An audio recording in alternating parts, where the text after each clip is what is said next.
Always Best Care is a great place to work. Flexibility, leadership, purpose, great benefits. There's never a dull moment. diversity, inclusion, compasión. We love our jobs. If you're looking for a great place to work, you can join our compassionate Team Green. You can apply online at teamgreenabc.com or call 267-909-9248. Teamwork makes the dream work.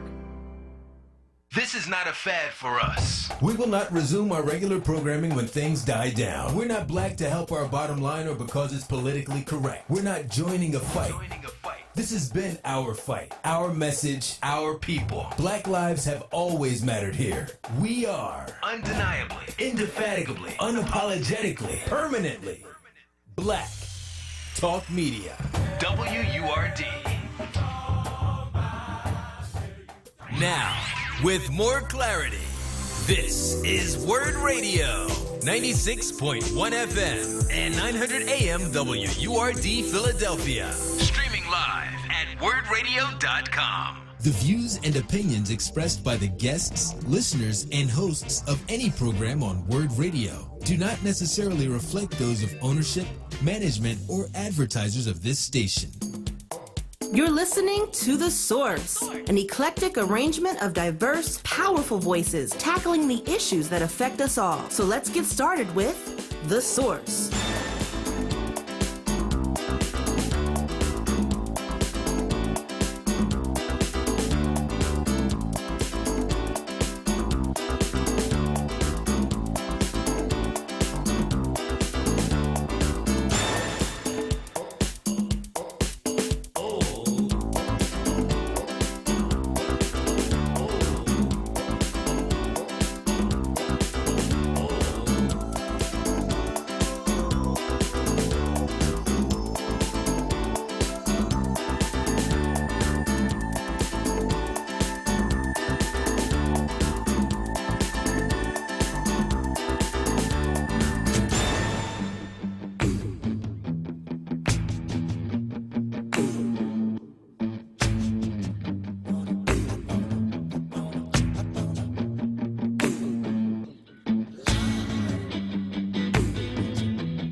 Welcome, welcome, welcome to The Source. I am Andrea Lawful Sanders. If you are just joining us, you can listen to us on Black Talk Media, 96.1 FM, 900 AM, streaming live on WordRadio.com. Follow us on all social media platforms at onWURD. 215-634-8065 is the number to call in. Listen.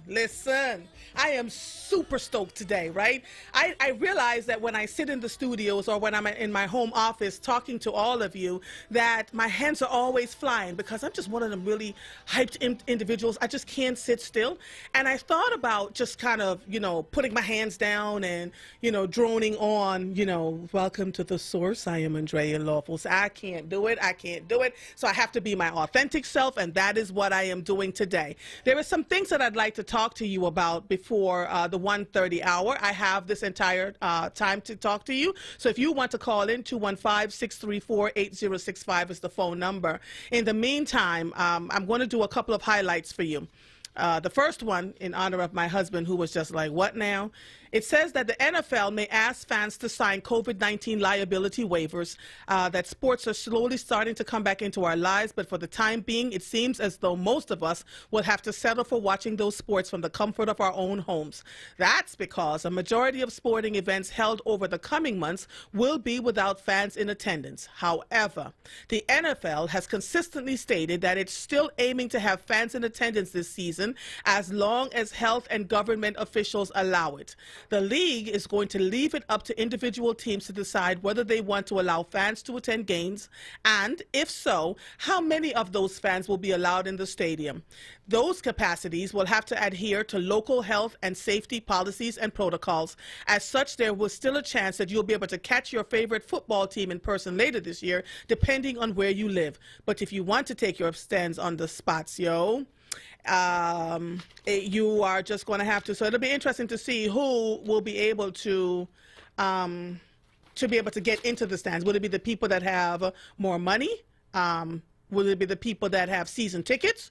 And if so, like what does that look like? I noticed that there was a major casino reopened this morning. There were 2 people in the line, but what I noticed when the news teams walked in was that they're taking your temperature as you walk by. You don't even have to stop and get the thermometer up to your forehead. Your temperature is automatically being taken as you walk by this infrared machine that they have. Technology is amazing. So I'm glad that I have this little bit of time before I start talking to guests, because last week one day I was driving down 611 in Jenkintown, and I saw this white man walking towards my car.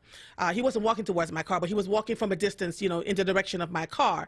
And I noticed he had a sign in his hand. And so I got up close to him and lifted my camera and took a quick picture, and the sign said Black Lives Matter. And so I posted the picture of him on Facebook, and I said to my people, somebody find him for me because I'd like to talk to him. His name is Tim Vischer. Simone found him, and Tim and I have been talking backdoor on Messenger. I wanted him on the air today to discuss why he was walking by himself with a Black Lives Matter sign, and this is what he sent me. I just need you all to know that there are some really good people out here in this world. He says, I care deeply about systemic racism in our country and grieve over our failure to deal properly with our history. That has been a long-standing reality for me. Hearing the news about George Floyd, once again in such an incontrovertible way, murdered helplessly in the hands of law enforcement, was enraging and extremely saddening to me. Following so shortly on the heels of Ahmaud Arbery and Breonna Taylor, as well as only increased my sadness and frustration. Initially, though, I was responding much as I usually do, hand-wringing, personal grieving, and talking one-on-one with different people. If I am honest, Tim says, the tipping point for me was seeing the national and international outpouring of peaceful protests. I was praying about how I could be involved. I have 6 kids, and my wife struggles with manic depressive disorder. And, quite frankly, gathering large groups of people for long periods of time during a pandemic feels irresponsible if perhaps necessary. As I was praying, though, I felt that like an iconic image from the Selma marches popped right into my head with the thought, what if every small town in America looked like this right now. I love the mass demonstrations in city, but black lives don't just matter in cities. They matter everywhere. My church is around 60% black, and my church is located right here in my community. I thought it would be an amazing thing if my community expressed its support for our black brothers and sisters, just as people in various cities around the world are doing. My first walk was alone and signless. I announced it late and in the middle of a blackout, so it made some sense to me why people didn't have time to respond to it. I initially didn't intend to make a sign, but as I was praying on that walk, I felt like it would be meaningful for people to understand that I wasn't just a random man walking around in Jenkintown, but that I was out there doing something. I think it's a particularly sad sign of our times that holding up a sign that says Black Lives Matter is a controversial statement. I feel like saying that phrase verbally on my sign or wherever has allowed me to open up dialogue with people who feel the need to correct it. Wow. My question has generally been, what do you think's going on in your heart that makes you feel like the statement Black Lives Matter is in need of correcting? The responses have been surprisingly diverse. Not once have I heard someone take up policy differences with the national organization with whom I have some policy differences of my own. The answer always seems to lead to people to some place in their thinking or feeling that has some stronghold of what I'll call lowercase racism still standing. And more significantly, most of the people I've engaged in this way have been surprised to find this. So, in conclusion, I think that it's for me. On the one hand, I want my community to know that Black Lives Matter here too. And they matter to a guy who looks like me with a faith like mine. I want a community that's grieving to be seen and heard. I also want to give people who, like me, for whatever reason, can't make it to the larger demonstrations, a chance to say something to the world right here. I think if I can make it if I can make it to this here, should be little reason why most people can't. On the other hand, I do want to see actual policy changes in response to this and the many other events just like it. I believe law enforcement is off the rails in this country, and I want to get them back on track. I believe we have problems sourced in our racist past that need to be addressed, and I wanted to use this to get those efforts off the ground. That was a statement that Tim Visser sent to me, I saw a white man walking down 611 in Germantown, with a sign that says Black Lives Matter. And it struck me because the black folks that I have spoken to have all felt heartened by the fact that there was someone out here, white, who really didn't have to do it, that was showing this sign. But you can tell from his writing that there are people who stopped him and said, all lives matter. Why is it that black lives alone should matter? And so it's a conversation we need to continue having because it needs to change. Some things need to change. I have been meeting with teachers, with educators, with white educators mostly. I've met with some black educators. I've met with children from school districts, private, public, and parochial schools. And the conversation is one that would blow your mind if you would just take the time to open your hearts and to listen. Our children are struggling in ways that we can't even begin to imagine. It's not just in one school, it is in all our schools. And so when you see other schools being highlighted on Instagram or Facebook or Twitter, don't take heart in the fact that your school district's name has not been called yet, because they're all talking about it. I've fielded questions from people, and I have told them to follow what is good and right for them because they live in their communities. But I am also going to say this. It is time for us to stop sitting around and expecting that our young people should just be quiet and do whatever we tell them to do. It is time for us to shush them when they ask for advice and support. It is time for us to get outside of our own comfort zones. Our Mercedes, our BMWs, living in a particular place, going to a particular school district. We have to get outside of ourselves and understand that all these children's lives matter. And no matter where they go to school, if it's a private school where they're paying $50,000 a year, or a public school where they're just paying for their books and their physical education uniform, the problem is still there. It is still pervasive in ways that we can't even begin to imagine, and we have to give our children voices to speak.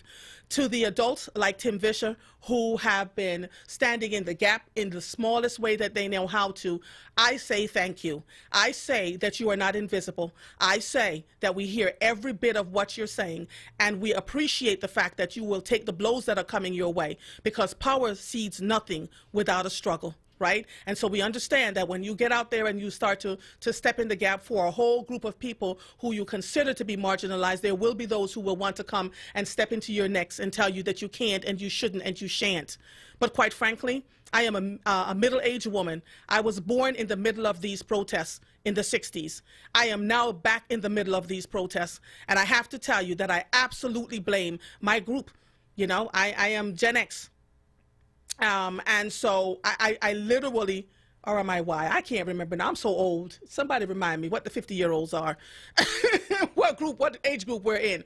But I remember talking to a lot of my friends when I would stand up for young people in the schools that I lived in the township that I lived in at the time, and they would say to me, why are you doing this? You don't have to do this. Yes, I have to do it, right? Because when we sit in silence and we talk behind closed doors and we sit in these silos, then the people who are causing the issues, the people who are denigrating the students, the people who are not putting them in the classes where they belong, the people who are consistently punishing them for the slightest infractions get away with what they're doing. When you start to make a public case about it, as you're seeing in social media now, I've had students yesterday who told me that they're being called by schools and by their principals and by their superintendents and saying, you know, don't do that publicly. We'll handle it privately. No, you all handled it privately, and nothing good came for those young people. And so I want these young people, in whatever way they know how to protest, to continue to do what they have to do. Tim Vischer is out here doing it. He says that if you want to contact him, connect with him, and to reach out where you want to go protest with him, you want to walk with him, you can email him at tim.vischer, that's VISHER @gmail.com. He also has is on Facebook, Twitter, and Nextdoor. His blog are all good in good places. And so you want to be able to reach out to people like him. You know, there are 300 and something million people in the United States. About 40% of them, 40 million of them are Black Americans. So we cannot do this on our own. We need allies in every way, shape, or form. And so for those of you who don't want to work with anybody outside of the Black community, do you. I'm not mad at you. I don't understand what your struggles are to get you to that place, because, you know, when folks get to a place where they don't want to deal with anybody but their own race, then that means they've been through some things, they've seen some things, they've experienced some things. And I am not the one to tell anybody that they can't do what they don't feel like doing. On my side of this, I really want us to see how we can work and find allyship across the board, or agitators across the board who can work with us and help us. Oh yeah, I said it, Mike. I said agitators. I meant that thing. Yeah, across the board, because our young people, I don't want my children or your children to get to middle age and there's another uprising happening because we dropped the ball, because we got comfortable with a statue being taken down, or the name being taken off of a school, or a flag coming down. No, those are nice. It should have been done 50 years ago. What we're talking about now are policy changes that are going to create a difference on behalf of the people, the citizenry, people of color. You know, I have been able to help my own children because I was born and raised somewhere else, and I know another side of this. I see what it looks like to be surrounded by people that look like me, that are doing incredibly well at all times. And so when I came to this country, I did not come here with my back broken or bent. I did not come here with my head laid down, because I understood from where I came and who was my people, and I raised my children that way. Some people don't have the benefit because history, Black African American history, is not being taught in schools, and when they concede to teach them in schools, they make it an elective. Why? If you're teaching history, why not infuse African American history in the history class? That is not an elective. Don't make our history an elective thing. Don't make our literature, Black literature, an elective thing. Write it into the curriculum, infuse it into the curriculum. And so I am standing in the gap for the children and the parents who keep asking, who are being told things like, you have to wait 3 years for the new curriculum stuff to hockey puck. Every year at the end of the year, the department chairs sit down and they say, what are we doing for this upcoming year? And they have to turn in to the superintendent what they're doing for this upcoming year. Are you telling me you can't infuse a literature book or parts of African American history into the regular curriculum? We're making excuses, people, and enough of it. I'm done. I'm over it. So let me take to Woody before hey Woody, how are you? Hey, how are you doing? You see I'm going at it again, right? Look, I didn't expect anything other than that. You lift me up. I didn't have a customer for a second, and I said, I've got to call her. Anyway, I just wanted to say thank you for bringing this out to the attention of the public. From your perspective, as I always state, you being an immigrant, me being a non-immigrant, we have to get more immigrant people of color, and white, black, because all of them are colors. You see, we're all colors. But the way the children of the slaves have been treated throughout these years, people get it mixed up. You say Black Lives Matter. Well, there's plenty of blacks all over the world. But what happened here in America happened nowhere else. Chattel slavery is different than any other type of slavery anybody's ever experienced. Yes. So when you think about that and you add the word education, 400 years of not getting an education, it took that long to damage the mindsets of so many people. So when you get others to see our damages, and this is why I shared with you so much about that office for non-immigrants, the office for chattel slaves, the descendants of those slaves, we have so many things to share, but we can all help. Every human being can help. So I salute whoever is trying to help the Black Lives Matter, because they need to know that this whole thing started with that child of a slave that had that knee in the back of his neck. You see, that was an extension of all the other damages right before the eyes of those who were ignorant, not really knowing exactly what was going on. So if nothing else, that opened up a book so no one can hide anymore. That's Here it right. is right in front of your face, and I'll never forget his name, George Floyd. I hope we continue to make that a part of everything we talk about and everything we do. Thank you so much, Woody. It was so good hearing from you. You have a good day, okay? Yes, ma'am. All right. Bye-bye. You are listening to The Source, 96.1 FM, 900 AM, streaming live on WordRadio.com. Follow us on all social media platforms at onWURD. If you are hearing the sound of my voice, I am Andrea Lawful Sanders, and we'll be right back after these messages. It goes a little something like this.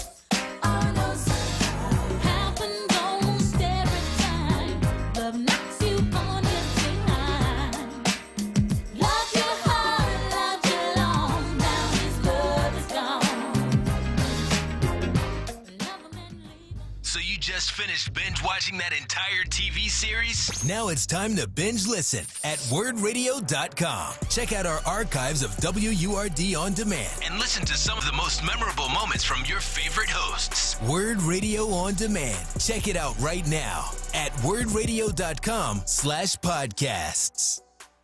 Times are changing, and you deserve a system designed to grow your business. Meet Jaxcom, the new standard in business class voice. Only Jaxcom gives you the most features per dollar. Things like visual voicemail, call monitoring, advanced call queues, virtual assistant, plus a lot more. The stuff the other guys charge you extra for or don't have. Jaxcom proudly supports Black-owned businesses. Reference WORD for 20% off any plan. Jaxcom. Visit us online at jaxcom.net. That's JAXCOM.net. The Fresh Grocer of Monument Road now has even more to offer their customers. This Fresh Grocer location now has online shopping, so you can skip the hassle of going into the store. With convenient options of delivery right to your door or curbside pickup, they will do the shopping for you. You can get started at thefreshgrocer.com or by downloading the Fresh Grocer app on your mobile device. Want the latest in word swag? Check out the shop tab on wordradio.com. Hoodies, tees, and more in a variety of colors. The shop tab on wordradio.com. Show the world that you're all about black. Talk Media. You're listening to The Source with Andrea Lawful Sanders on Word Radio. Streaming live on WordRadio.com and the Word Radio app.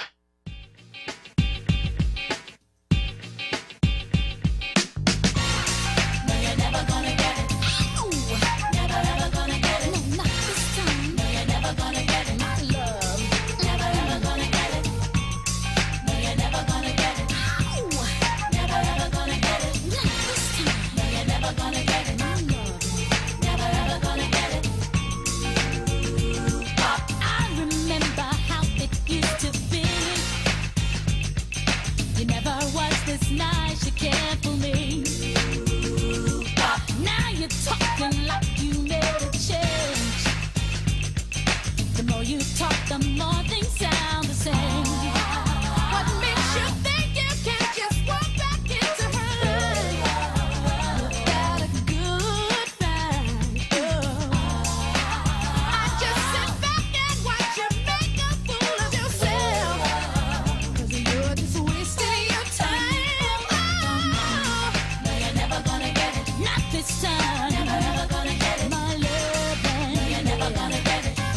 chance to make a change. No, you're never gonna get it. Not this time. You're never gonna get it. My loving. No, you're never gonna get it. Had your chance to make a change. Now you promise me the moon and stars. Save your breath, you won't get very far. Gave you many chances to make change.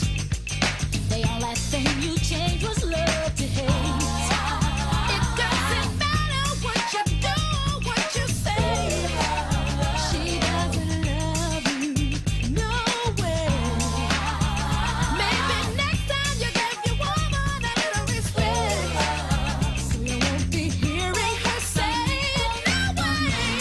No, you're never gonna get it. Not this time. You're never gonna get it. My loving. No, you're never gonna get it. Had your chance to make a change. No, you're never gonna get it. Not this time. You're never gonna get it. My loving. No, you're never gonna get it. Had your chance to make a change. Oh, no, you're never gonna get it. Not this time. You're never gonna get it. My loving. No, you're never gonna get it. Had your chance to make a change.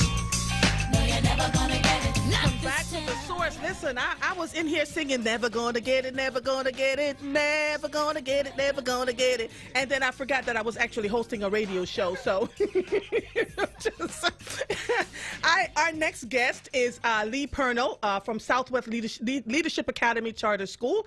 Lee Purnell, Chief Academic Officer, Principal of Southwest Leadership Academy, is an experienced administrator with a demonstrated history of working in the primary, secondary education industry, skilled in nonprofit organizations, gifted education, K-12 education, literacy, and problem-based learning, strong education professional with a principal certification focused in educational leadership and administration from Cabrini College. Lee Purnell, are you there? I am. Good How are afternoon. you? I am well, thank you. How are you? That's good to hear your voice. I am good. I am so good. So listen, tell us a little bit about your background and the background of Southwest Leadership Academy Charter School. Why was it founded and what was its mission? First, so a little bit about me. I'm getting ready to go into my 4th year as the Chief Academic Officer and Principal here at Southwest Leadership. Prior to coming to Southwest Leadership, I was a principal at Laboratory Charter, and prior to that, I was an assistant principal at Reading High School in Reading, Pennsylvania, and before that, I taught 6th grade for 7 years in the Methacton School District. Oh, wow. So you've been around for a while. I've been around for a while. I always tell people I am older than I look, so, and older than they might think, based on my experience. As far as Southwest Leadership Academy Charter School is concerned, Southwest Leadership Academy was founded in 2006 by 4 community organizers, Paulette Blackson Royster, William Moore, Ronald Waters, and Reverend Dr. W. Wilson Good. And so they worked together to create this school in order to provide a comprehensive education for students in Southwest Philadelphia, with the focus of developing leaders for the Southwest Philadelphia community, for our city, and for our world. So that is the work that we're doing here at 71st and Pascal in Southwest Philadelphia. I did not know the Wilson Good connection. Thank you for letting us know that. So, you're very welcome. Listen, for the very few people who are not aware, what are charter schools? What are charter maintenance organizations? So, well, that's kind of 2 different things, right? So, charter schools are public schools, and we are funded using taxpayer dollars. But one thing that happens with charter schools is that we are independently run and operated. And so our parents make a choice in order to have their children attend our schools. Charter schools are open to any students, for Pennsylvania at least, any students who live in the Commonwealth. And so the school districts of residents provide charter schools with the funding in order to provide those students with an education. Okay. So I just read here that there are just under 90 charter schools in Philadelphia, which is about half the charter schools in Pennsylvania, and there are 30,000 students on charter school enrollment wait lists. Why are charter schools so popular in Pennsylvania right now? I can't speak to why charter schools are popular in Pennsylvania, but what I can say is one of the benefits of charter schools is our agility and our ability to be able to be responsive to the needs of our individual school communities. So charter schools are all founded with a very specific purpose. I mean, at our core, we're all here to provide a high-quality education to all of our students, but we are also able to personalize and tailor the way that we deliver that instruction to our school communities, and parents are able to choose a school community based on the mission and the vision that we set forth. Okay. So what's unique about your particular charter school? One thing unique about Southwest Leadership is that we are the only charter school in Philadelphia that provides a single-gender education model for kindergarten through 8th grade. So we offer a single-gender education in a dual-gender environment. So we have girls and boys classes for all of our courses from kindergarten through 8th grade. We also have a leadership model here, and so we work to develop leadership competencies in all of our students. Our competencies of leadership are respect, responsibility, self-control, abundant thinking, self-awareness, pride, and civic engagement. All of our students have a leadership course every day, and we focus on one of those competencies every month so that by the time our students complete the year, they've had some opportunity to focus on developing those skills within themselves that they develop as leaders. You said something about a single gender model. Explain to people who may not know what that is. So a single gender model basically means that students are in classes with all girls or with all boys. So we have worked with the Korean Institute, which is based in Washington State, in order to be able to develop instructional practices that meet the learning needs of girls and the learning needs of boys. So that we structure our classroom environment, we structure our instructional strategies in order to be able to help all of our students to be able to succeed in the classroom. I don't think I've ever heard that in a charter school. Is it happening anywhere else that you're aware of? It's not happening, at least in Philadelphia, that I'm aware of. I know that there are other schools. For the most part, when you see a single-gender environment, you'd be likely to see that in an independent school or a private school setting. When I did my master's work at Cheney University, my thesis was actually around single-gender education and whether or not it was possible to do in a meaningful way in public schools. And so what I've been able to see is that it absolutely is possible because while we are a charter schools are public schools, and we are able to deliver a quality single-gender education to all of our students. All right. So what is it like to work for Southwest Leadership Academy? Are you guys hiring? We are hiring. So it's one thing that I value as a school leader is the ability to respect teachers in their professionalism and in their autonomy. So I know what it is that I want my students to learn and to be able to do, but I rely on my teachers to use their professional expertise to deliver it in the best way possible. And so to work here at Southwest is to be empowered, to be able to work in the ways that are best for your students.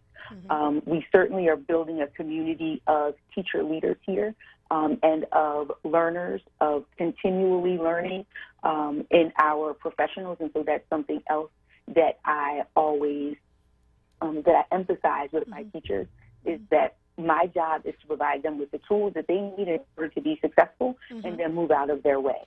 So that's what it's like to work here at Southwest Leadership. So, I have one last question for you before we give people, where they can visit. You have been watching as a school leader what's happening around the country as it applies to equality, racism, biases. What are you doing there at Southwest Leadership Academy that would invite folks to not only work there, but for people to come and send their children to school in that environment? So one thing about Southwest is that about 96 to 97% of our student body are African American or students of African descent.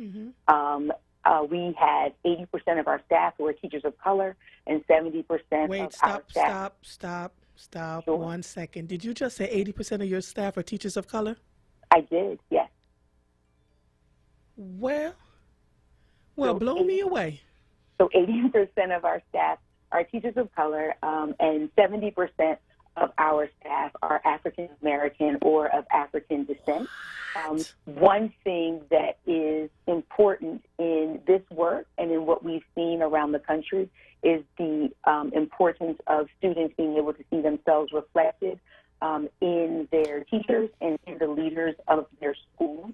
And so we work at all times to represent excellence to our students, to provide them with a model, to provide them with a path. We certainly encourage all of our students to consider the pursuit of education, but we are a comprehensive school, and so what's most important to me is that our students end their time with us with choice, right? That they would be able to pursue higher education if that's what they desire to do, but possibly they desire to go into the military, they want to go straight into the workforce, or they want to learn a trade, but I don't want it to be that they are going anywhere because that's where they have to go. I want them to have the choice to be able to go wherever they want to go when they are finished with their time here at Southwest Leadership. So a K-8 education that prepares students to go anywhere that they want to in the world. So, you know, what I find phenomenal about what you just said to me is that we consistently have conversation about not being able to find teachers of color.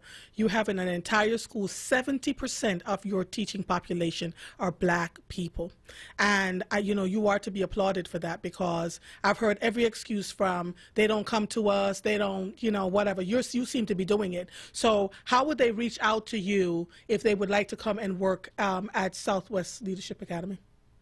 So the easiest way is to visit our website. It's slacs-phila.org, and they can just let us know that they're interested in joining our team. The link is right there on our website. I would also invite people to follow us on social media to get a sense of what life is like here at SLA. But what I can say is that we can show you much better than we can tell you. So anyone is always welcome to come in and to visit, to talk with our teachers. We're actually doing a webinar this afternoon. It's going to get started at 3 o'clock so that we can talk a bit about the work that we are doing to support our learners who have varied learning needs. So anyone who is interested in working at Southwest, who wants to learn a bit more about what it means to work here, we are having a teacher roundtable webinar today at 3 o'clock, and they will be able to tune in to learn more about us. Okay. Give them the information one more time on how they can reach you. Okay. Our website is slacs-phila.org. You can also call into the main office at 215-729-1939. 1939.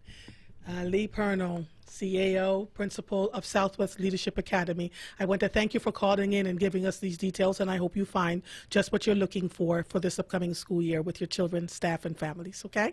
I thank you as well. Come visit us anytime. Oh, listen, when COVID is over, okay. There's a list of places that I'd like to visit. I'll just add you to the sheet, okay? Thank you so much for calling in. We appreciate you. Thank you. Have a great day. You too. Bye-bye. Bye-bye. You are listening to The Source, 96.1 FM, 900 AM, streaming live on WordRadio.com. Follow us on all social media platforms at onWURD. 215-634-8065 is the number to call in. If you are hearing the sound of my scratchy voice, I am Andrea Lawful Sanders, and we'll be right back after these messages.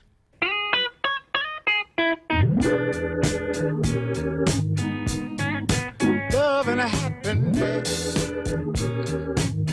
But wait a minute, something's going wrong. Someone's on the phone, 3 o'clock in the morning, yeah, talking about how she can make it right, yeah. Happiness is when you really feel good about somebody. There's nothing wrong being in love with someone, yeah.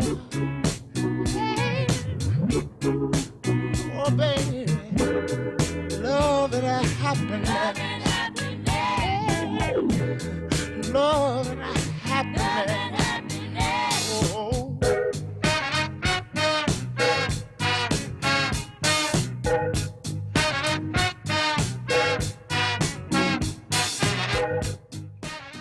Check out the Source lineup on Word Radio.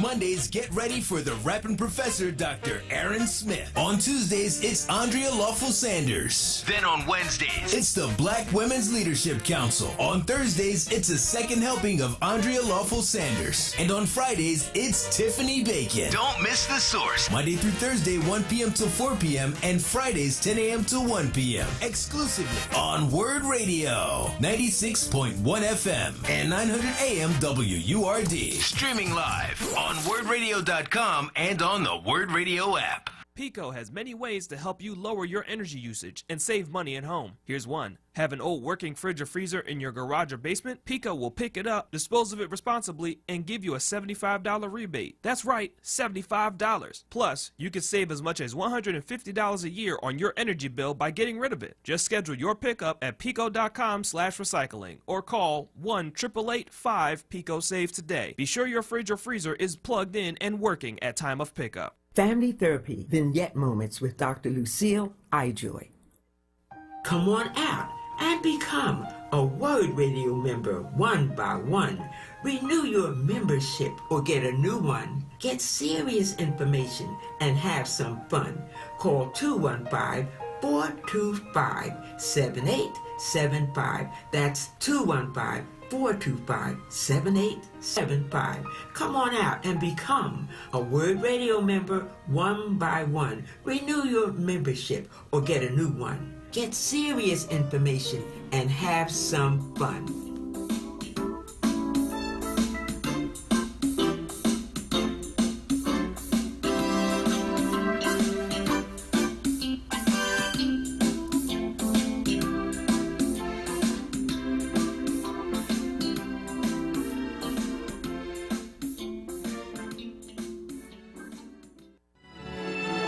I ain't no better than you, and you ain't no better than me. But we all have something in common. We all are species, seeds of God's creation. Tune in to Messages in the Music every Friday night with Joey T, midnight to 6 a.m. right here on WURD. You're listening to The Source On Word Radio. 96.1 FM and 900 AM WURD.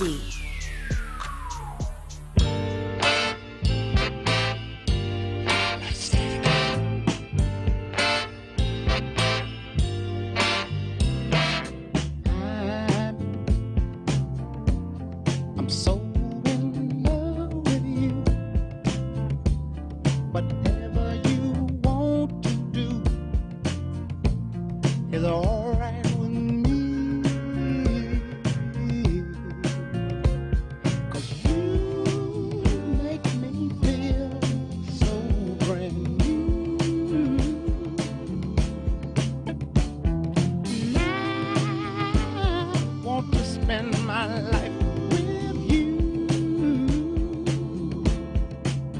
Me say, sing, baby, since we've been together. Ooh, loving you forever is what I need. Let me be the one you come running to.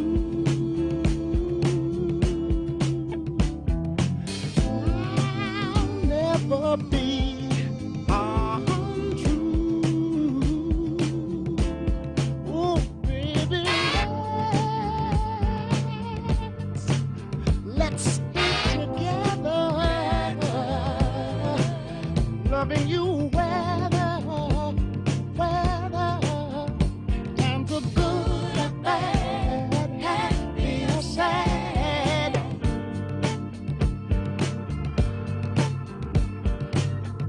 Welcome back to The Source, 96.1 FM, 900 AM. Mike is killing me in here with the music. I just sent him my playlist. He's tuning out and tuning in and just making me so happy. I keep forgetting that I have guests up in here. All right, so we're moving right along. I do believe the next guest I met, and he'll probably be able to tell me, at the Defenders rally some weeks ago, Hassan Bennett is a community activist and consultant. He's known as the litigator on social sites and throughout the community. He was 13 years convicted wrongfully for a crime he didn't commit, studied law in prison with no formal college education, defended himself in court and won, now employed as a bail navigator, client advocate for the Defenders Association in Philadelphia. Hassan, how are you, sir?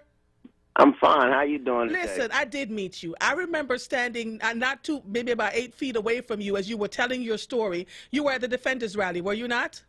Yes, I was. Oh, my gosh. In front of the Constitutional Yes. You listen. I have you on Facebook, man. You really knocked it out the park. So Thank you. I Hassan, appreciate it. listen, man. Tell the WURD listeners your story as much as you possibly can, and why you are where you are today, and where are you heading? Well, I was wrongfully convicted of second-degree murder. The murder happened on September 22nd, 2006. I was locked up 6 days later. And on December 22nd, 2008, I was found guilty of second-degree murder and sentenced to life in prison. After wrestling back and forth with lawyers on how to file appeals and PCRA petitions, I decided to represent myself. I went in court, went head-to-head with the DA, direct, put witness on the stand, direct examinations, went through cross-examinations, redirect, recrosses. And on, I think it was June 16th or June 17th, 2017, the Honorable Judge Saramina overturned my case. I then went back down to the county on State Road County Prison, and I had to fight a new trial for there, or prepare for a new trial from there. I was offered a lawyer to take the case. I denied it. And when I went to the first trial, it ended in a hung jury, as 11 jurors wanted to find me not guilty. One juror wanted to find me guilty. The district attorney's office under Larry Krasner had decided to retry me. And I represented myself again, and I was found not guilty after the jury deliberated for only 81 minutes. 81 minutes. Wow. So as I'm free, I'm trying to get back to society, catch up with society, as I should say, and also help people in prison. So right now I'm a bail navigator, and with the what we as bail navigators do is we get people out of jail without having to pay the bail bond. Yes. Placed upon them. Right. Not only do we get them out of jail, we connect them with their needed resources so they can become productive members of society. Because a lot of times, us from the black and brown community, us from the lower income communities don't understand what we can do to meet the adequate needs for employment, for rehabilitation, for a lot of things, mental health treatment. So I connect them. Me and my team at the Defenders Association, the Bail Navigators, we connect them to the resources they need to jumpstart their career as productive citizens. Because a lot of times they're out there just criminals. For years, for decades, black and brown have been criminalized across the United States. So it was cool to just lock them up and throw away the key and let them figure it out when they come home, if we ever let them home. What we do in the Defenders Association is we look at you as people, as maturing people, no matter what age you are, and try to connect you with the resource so you can mature with society, so the society doesn't move past you, so you don't lose your home, so you don't lose custody of your children, so you don't take losses after loss waiting for trial. Right. When court is only going to give you something afterwards. Yeah. After you're found guilty. So we take that initiative. So, Hassan, what you have done is stop the trauma from happening, right? Not You've quite. found I'm ways fine. to mitigate the trauma. And to hear you talking right now, I remember listening to you then, and my heart broke. What caused you? Because let me say this: there are people who are, there are many people that are in jail right now that have been unjustly found guilty. We know this. The system, we've seen it time and time again. You spent how many years total were you in jail before you came out in 2000? I was in jail about 12 years, 7 months. 12 years, 7 months. And instead of coming out and becoming bitter about the system, you came out and found ways to make the system better. You see what I'm talking about? So let me correct you. I am bitter about the system. So you're okay. I am bitter about the system, but instead of sitting back and just watching the system and being bitter about it, I'm trying to change certain things within the system. I'm trying to do my part instead of just being a complainer, just being a critic. Yes. And that's the part that strikes me about you. What would you say to people who have loved ones locked up right now and need to figure out what to do about bail? How would they be able to reach the Defenders Association and someone like you to help them? Well, they can go to the Defenders Association website, philadefender.org, and all the information is on the website where they'll find out. There's also a bail fund organization that helps with the bail. They'll post the bail for you. I will post so it's organizations in place to actually help them. You can also, if you have somebody in prison or whether you don't have anybody in prison, you can always donate to these organizations. Right. Okay. You can always donate to the Defenders Association. You can always donate to the bail fund. You are absolutely right. I never thought about that. Donate to the bail fund. All right, we have with 2 minutes left.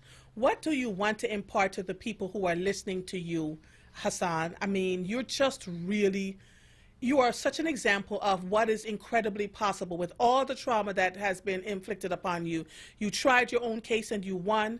You were unjustly criminalized, and you came out and you're doing. Are you planning to go back to school at all? I'm planning to go back to school. I have an organization that's planning to help people while incarcerated. We're planning to educate people, and that's the formula, education.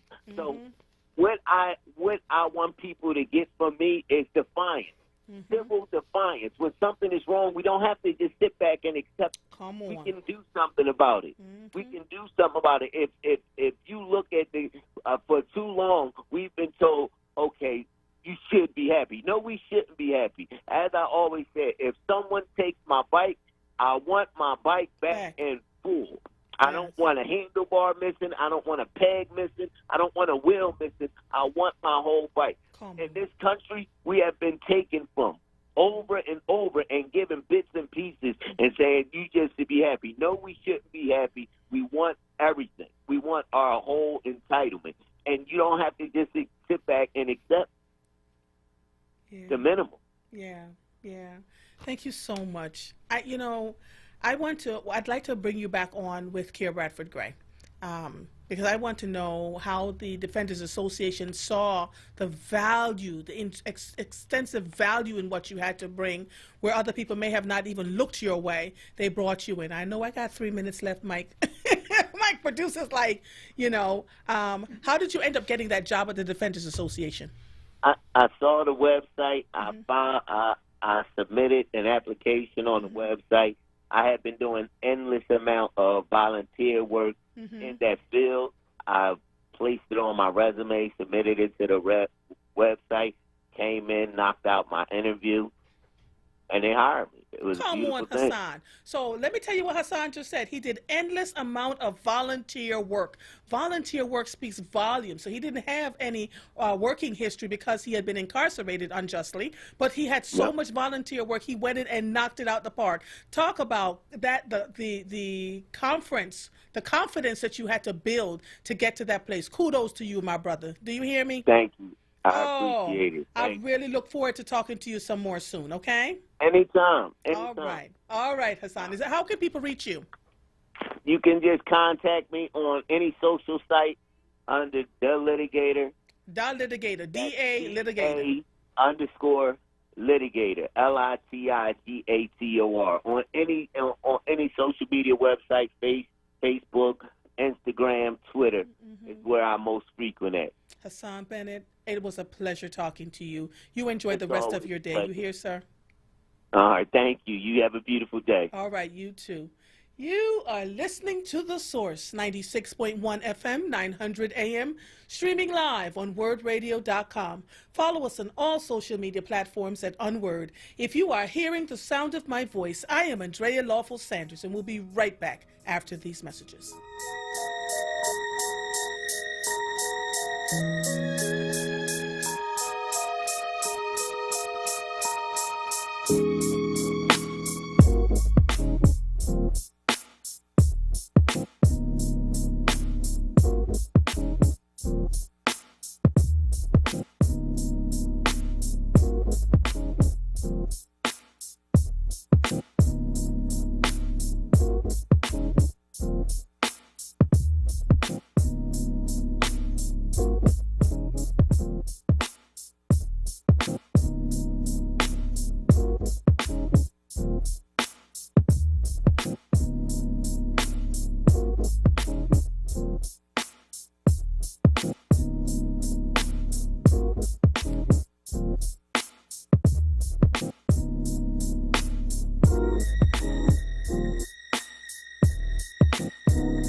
Holistic health information. Every weekend with Dr. Paul. Saturdays during the Holistic Hour at 9 a.m. and Sundays during the Green Hour at 3 p.m. Right here on WURD 96.1 FM and 900 AM. Streaming live at wordradio.com and on the Word Radio app. Your child deserves to be educated in a safe learning environment. Southwest Leadership Academy Charter School is a tuition-free public school. Both our locations offer dual-gender environments with single-gender classrooms. Our students score in the top state testing percentile among area schools. Apply online at bit.ly/enrolls SLA in all caps. That's bit.ly/enroll SLA.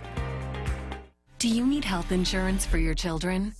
The Children's Health Insurance Program, also known as CHIP, provides quality, affordable health insurance for Pennsylvania kids. CHIP ensures that kids can go to the doctor, receive health screenings and vaccines, and get what they need to live a healthy childhood. Families can be covered by CHIP no matter how much money they make. If you've experienced a recent change in employment or income, CHIP may be a good option for your family. Visit chipcoverspakids.com to apply or learn more. Paid for with Pennsylvania taxpayer dollars. Warning. If you're drowning in debt you can't afford, do not let the credit card companies trick you into thinking that you have to pay it all back, because you don't. What the credit card companies don't want you to know is that there's actually a way to get debt-free without paying off your entire debt or going bankrupt. If you have $10,000 or more in credit card debt, you have the right to let us settle that debt for a fraction of what you owe. For free information, call Credit Associates now. 1-800-965-5269. We'll even show you how much money you could save. If you can't afford to pay off all your debt, do not let the credit card companies trick you into thinking that you have to. Call Credit Associates for free information on how to get debt-free faster than you ever thought possible, without debt consolidation or bankruptcy. We depend on your success and offer a guarantee, so there's no risk to call. For free information, call now. 1-800-965-5269. That's 1-800-965-5269. 1-800-965-5269. This is Word Radio, 96.1 FM and 900 AM WURD Philadelphia. Independent Black Media. You're listening to The Source with Andrea Lawful Sanders on Word Radio. Streaming live on wordradio.com and the Word Radio app.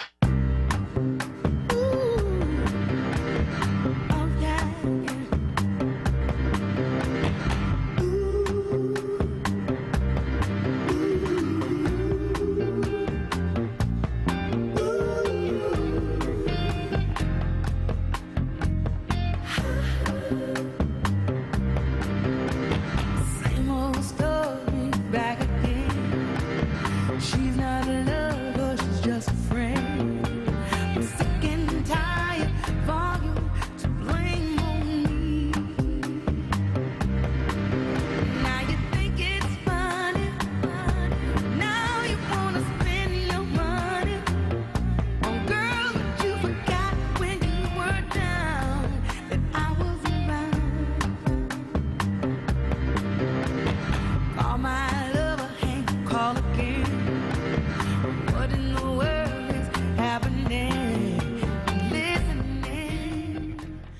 but don't yell at me. All right, listen.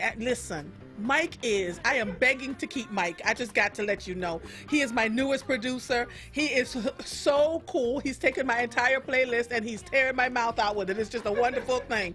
I am looking forward to this next conversation. We'll be going for about 40 minutes with it with two different set of callers. Before I get them on, though, let me take Maurice quickly and then Rosalind. Maurice, are you there from Southwest? Tell Mike he's hired. I just said to Josh, I said, Mike, I said, listen, we got to keep Mike. He is just hurting my feelings in here in a good way. Yeah, my club called Old Heads, open from 12 to 8 in the afternoon. He's hired. But look, let me get to the point. Yes. That brother that was just on, is that TV show after his life called For Life? You know, I don't know. Hassan Bennett, I don't know. Because it's an exact copy of everything he said. Because my godson writes for that show. Really? Right. So what I want to say is I used to be ex-correctional officer. I'm retired, actually. And everything he says is true because some of the best lawyers are inmate lawyers. Yes. Because they actually study on their own. Nobody has to tell them to study. They do it. They dedicate themselves to what they do. And his story is so strong and inspiring. Myself, I think I'm writing a check today because what he said is so meaningful. And you know what? I thank you for putting somebody like him on. And if you ever get him on, please give him a little more time so we can call and Listen, Maurice. You know, they call me the people's host. I am here for the regular folk. I don't have time for the other stuff. I'm telling you, I love my people. And so when I have the opportunity to highlight us and to talk about the things that we've overcome and the things that we're doing, I am all about it. I want to give you this one in closing. Yes. The best thing I can say how you made me feel. Go, girl. All right, Maurice, it's good talking to you. Thank you so much.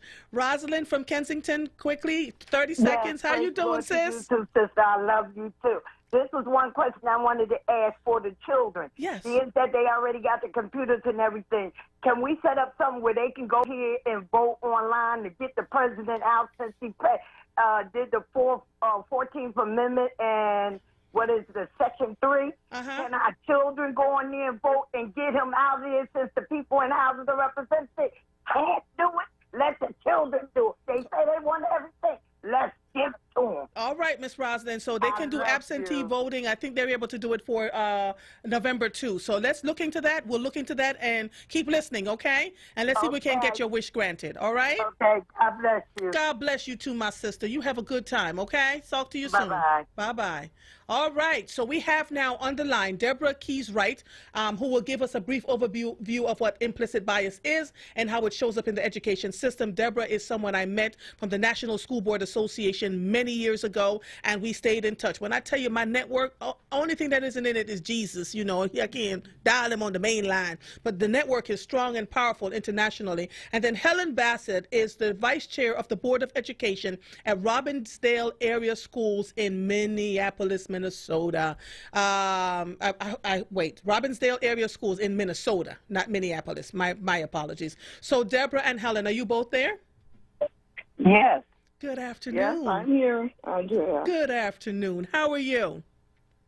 Just wonderful. Fantastic. Wonderful. So, Ms. Bassett, I want to thank you for taking the time out to have this most important conversation with me. Deborah comes on every month to talk about school board governance, working with superintendents and what that looks like. And in light of what's been happening around the country, I asked her to find some school board communities that would talk about what the implicit bias training would look like, because we're having dialogue now in many systems where the school districts will not touch it, Ms. Bassett, just will not touch it, right? They've come up with all sorts of excuses. So tell me, Deborah, you jump in and give us an overview. Sure. And then Ms. Bassett, you jump in.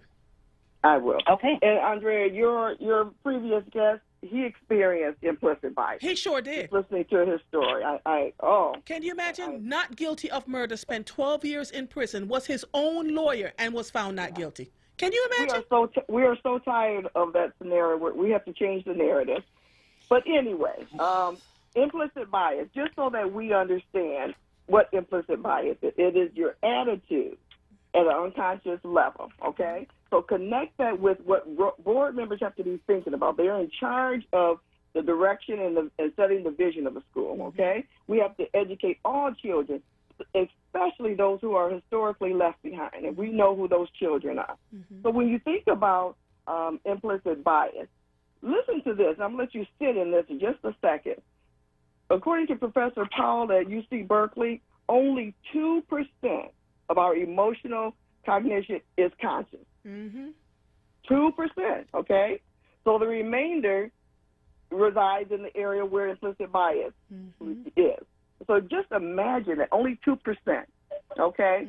And so what we have to make sure as far as for the board and the superintendent, how do you identify those areas where implicit bias are being demonstrated? And just quickly, areas that you can look for, look at the disproportionality in the discipline. Who are the children always being disciplined? The disproportionality in special education, okay? What about the teacher's mindset and beliefs? You know, understanding the intellectual capacity culturally and linguistically, where does that reside? Where does that stand? And what about tracking? There are some school policies that automatically place students of color in remedial or low track. We know that.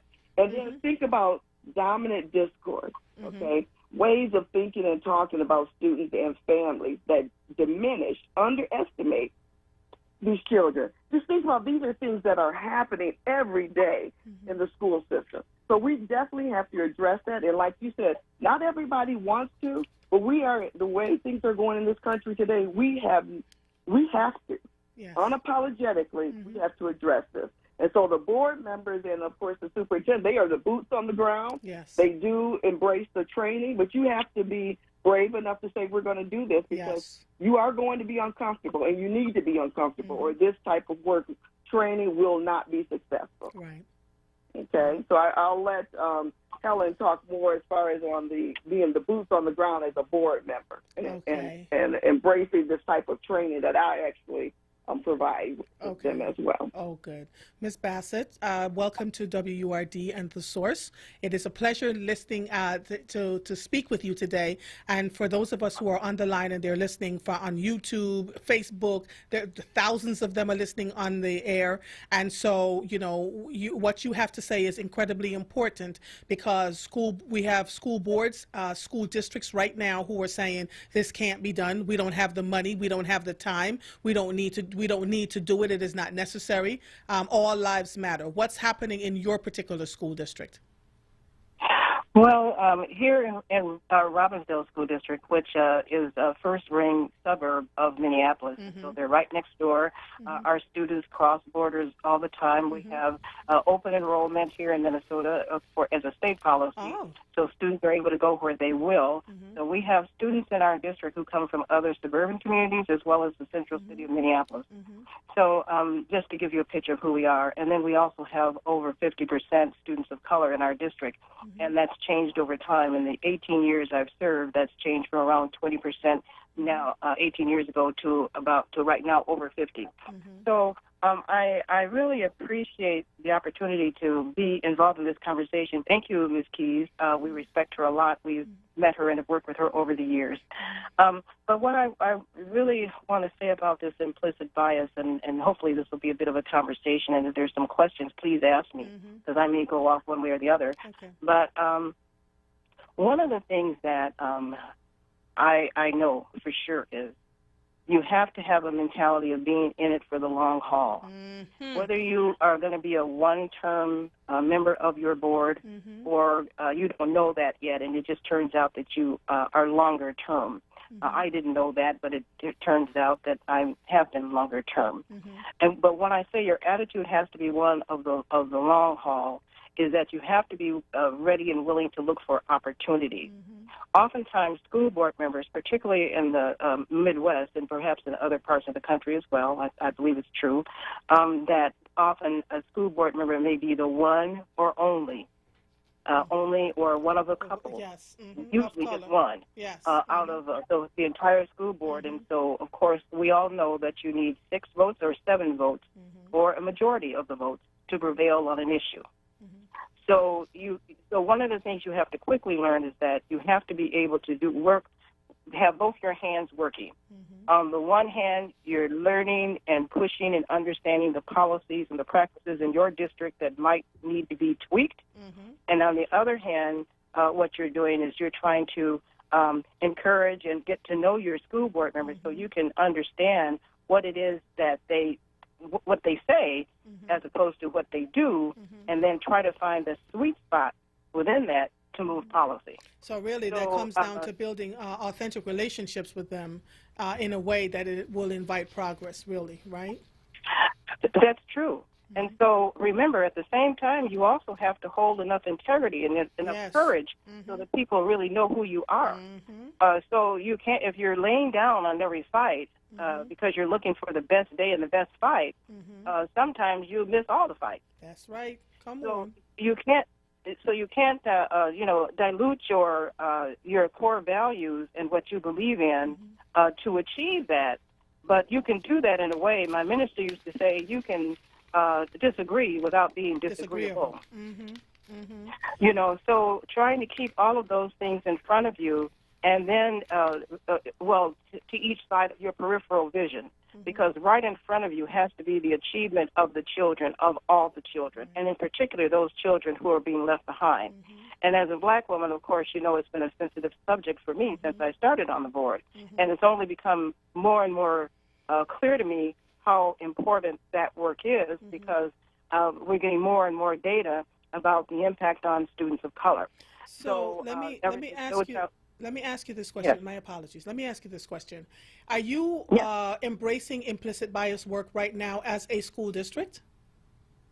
Well, if you say implicit bias, my answer to that is we're doing some of that work. Our teachers are doing some of that work, and our administration has been rolling it out.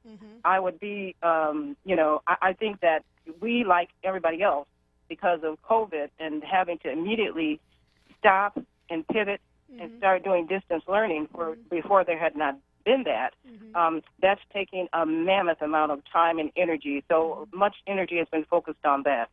I will also say that one of the things our board has done last year, in 2018, is actually to develop an equity policy. And the equity policy that we have is we look to pour it over all policies. So when you take a stand like that and you write a policy like that, that requires you to kind of really perfect your lens so that you can actually do that work in an integrated fashion. So I think I don't want to give the impression that, and I think any school board member who might be listening will know, it's not an easy thing to say, okay, all of a sudden we're going to do implicit biasing. Because you have to, first of all, train people about what implicit bias is. You have to get them to really believe that such a thing even exists. You have to move past white fragility. There are so many barriers to getting the work done that you have to be able to identify your own self individually as a school board member, and then have an administration that also can meet you, match you, and lead you.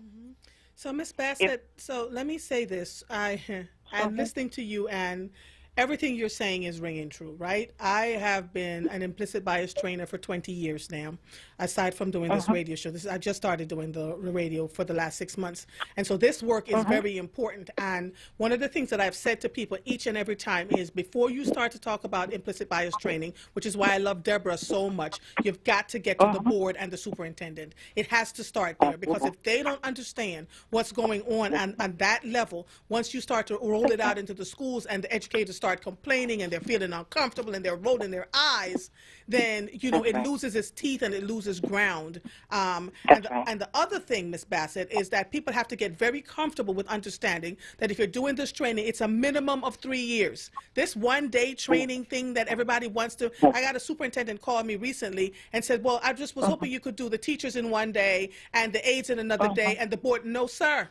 We cannot do that. That's not what implicit bias and anti-racism training is about. So I'm happy to hear you're being very honest. I'm going to talk to your superintendent at the next break. So I'm happy to hear you're saying that it's a process that you're rolling it out. What has it been like in your district? Are you the only one of color on your board?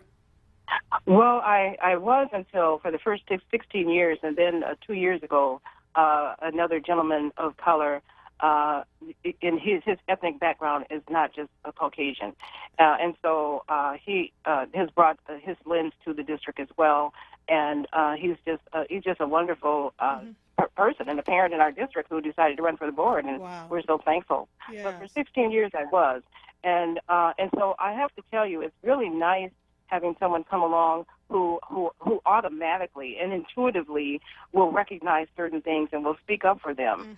And then, of course, it's also nice to have a male colleague. I think we fool ourselves in America if we think that we still don't have sexism at work and at play. Right. In the boardroom, just like every place else. Yes. You know, and I've coined a phrase for myself, which is called SCAR. And that stands for sexism, classism, colorism, ageism, and racism. And so you have to keep those things, and so it's the SCAR. It's invisible sometimes, and sometimes it's visible. But you have to keep those things in front of you as an individual, because then you know what you're coming up against. I love that. So wait, let me so that people can hear this, because the people are listening. You said you have the acronym SCAR: sexism, classism, colorism, ageism, and racism. Wow. Yeah. Well, you know, and I'm conscious of it, but I've started to actually name it to myself a while back, and that's because you have to know what you're up against, so you know which move to make. You can't always make this. If you use the same move to do everything that you're doing, you can lose some of your effectiveness. Doesn't mean that you are not consistent. You have always be consistently pressing toward what your goal is, and your goal is for equity, for equitable treatment for all of the children, and we all know that that can mean different things for different students in different populations. Right. So knowing that, and then knowing that you're going to meet with these barriers of implicit bias and those kinds of things, and you're so right. I so appreciated the explanation that Ms. Keys gave about the attitudes, because the attitudes, you can see them. You're right. You can see the eyes roll. You can see people who get up, you know, and now in this environment where we're all doing virtual board meetings and city council meetings and legislative meetings, and everyone who's watching can watch each nuance of each member of that group, there's a strong message that can be sent if your colleague is rolling their eyes when you talk. Everybody else can talk and nobody does anything. You talk, and you know, you're saying things that are credible, right, that are accurate, that are relevant to the conversation. But you've got people who decide they're going to get up and go get a cup of coffee or water. I'm just giving some examples of the kind. That doesn't mean that sometimes that doesn't happen and we don't need to do those things. Right. But I'm just reinforcing what you say about the cues people will give you about, you know, and they give to the public. It's the silent code. Well, you don't have to listen to this. Is not important. You don't have to listen to this, or those kinds of things. Right. And those are the things that we have to work against to, first of all, manage our own emotions so that you don't go off the deep end, so that you don't react in such a way that besmirches your own, you know, reputation and credibility, you know, and you can't give it energy. Right. You know, but I think when the opportunities arise for that to be confronted, it definitely needs to be in a way that, and if you've done any work in white fragility, you know how vital that is to moving forward. So, Ms. Bassett, we only have about a minute left before I have to say goodbye to you and Deborah. And so what I'm asking, my last question for you is your board going through implicit bias work right now? The board itself, not the district. I think we're poised to do that work. Yes. And so now I really am glad you're going to be talking to Superintendent Jenkins, because we really do look for his leadership. He is the first African-American man to lead our school district in its history. So when I tell you that I've been doing this work for 16 years before he came on, maybe 14 before he got there, and I tell you that we've worked, some of the things I've talked about already are things that we've been, you know, I personally have been working on and working through as a board member, then he'll be able to kind of talk with you about some of the practical things that we're doing. I do want to add that one of the things in terms of self-help, and I'm going to try to say this quickly because I think it's very important, one of the things that I did to marshal the talent that I think I have acquired over the years is I and a Somali gentleman established the School Board Directors of Color group. We started out African Americans. We've expanded to school boards of color. We're about 40-something strong from across our state. And we come together, and my purpose is training, leadership development for them. I don't give them formal training, but I try to put in front of them subjects and information that will help us all in our journey. So people, and then it's also a place where we can network and people can just let their hair down and be themselves and talk about the challenges that they're having at the board level. The battle is real. Yes. Miss Bassett, I cannot thank you enough. It's a conversation. I want to talk to you some more. We have to get off the line now, but I'm going to ask Deborah to bring you back, and let me tell you why. What you just said is what we have done here in Pennsylvania. Most people were not aware, but for the last 10 years, we pulled together a group of people of color from across different parts of different school districts, and we've helped to get about 45 people to become school board directors of color. They didn't know who we were behind it. They had no idea but we actually worked with them and talked to them and told them what the process was to get them to the places where they are right now. So you're absolutely right. And then when they get there, we continue to work with them and say, this is what you need to do. Don't get there and get stagnant. I literally have to go because the superintendent is getting ready to call in. But I want to thank you so much, Ms. Bassett, and Deborah Keys Wright. I keep calling you Wright Keys. That's Keys okay. Wright. Thank you, my love. Well, thank you. Well, you're very welcome, and thank you for having me. Oh, you are quite welcome. We'll talk soon. Bye-bye. Alrighty. Bye-bye. You are listening to The Source, 96.1 FM, 900 AM, streaming live on WordRadio.com. Follow us on all social media platforms at onWURD. 215-634-8065 is the number to call in. If you are hearing the sound of my voice, I am Andrea Lawful Sanders, and we'll be right back after these messages.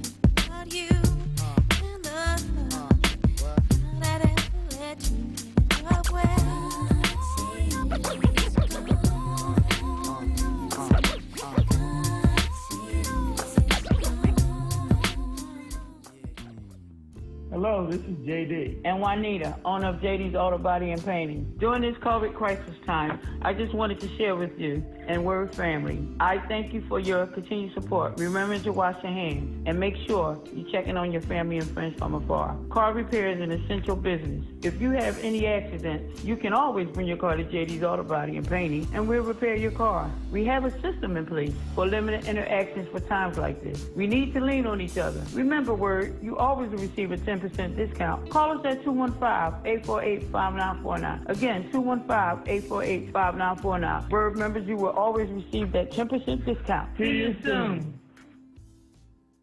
Want the latest in Word swag? Check out the shop tab on WordRadio.com. Hoodies, tees, and more in a variety of colors. The shop tab on WordRadio.com. Show the world that you're all about black. Talk Media.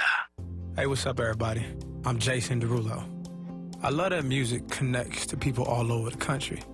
But unfortunately, so does something else. Childhood hunger.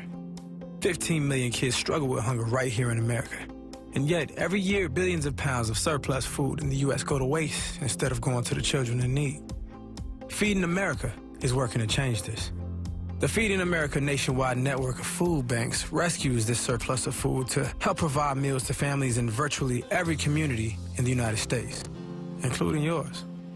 But they just can't do this alone. Join me in the fight against hunger in America. For more information on what you can do to get involved, visit feedingamerica.org. That's feedingamerica.org. Together we can solve hunger. Together, we're Feeding America.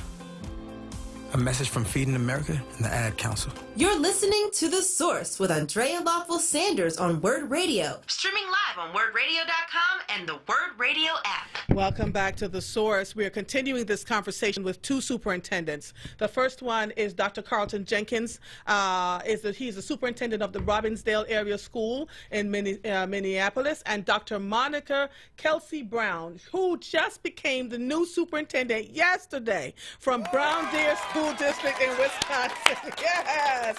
Good afternoon to the both of you. Thank you. Oh, my God. Congratulations, Dr. Kelsey Brown. How are you?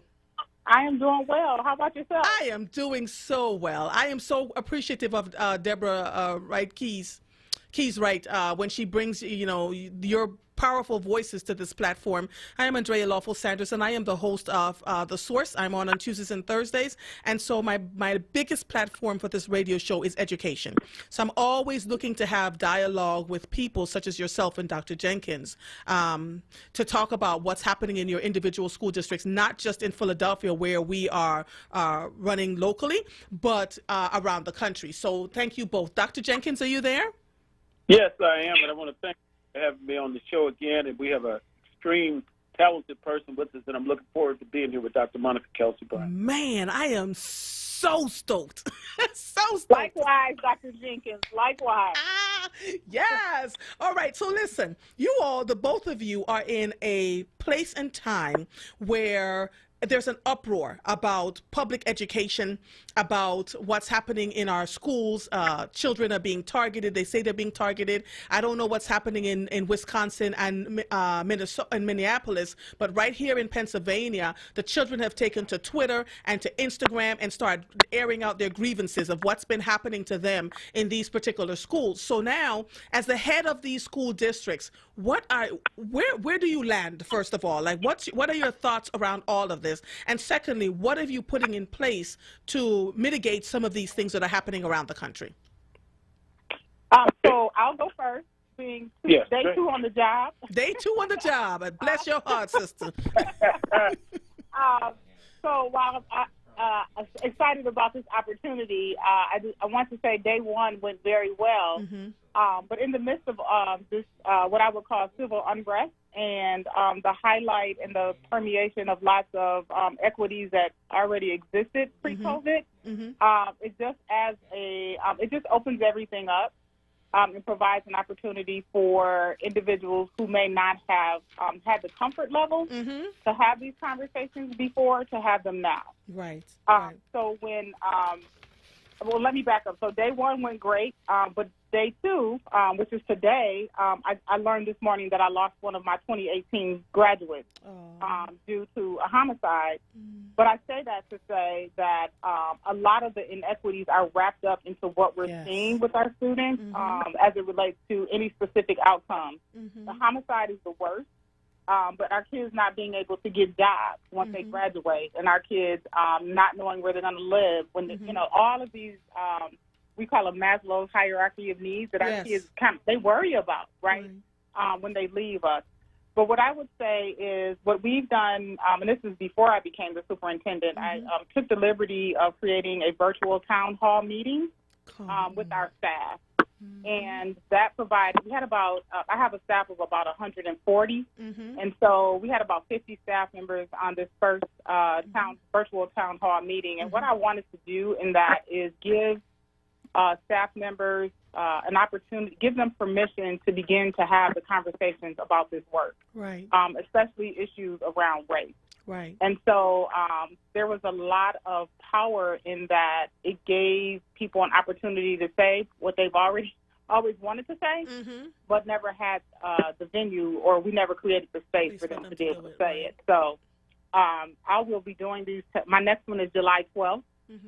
But my goal is to engage our staff in these virtual town hall meetings at least once a month. So that's one piece that we're doing. But we're also bringing back our alumni, who are these individuals who are putting Facebook posts and Snapchat posts and things like that about what their experiences really were.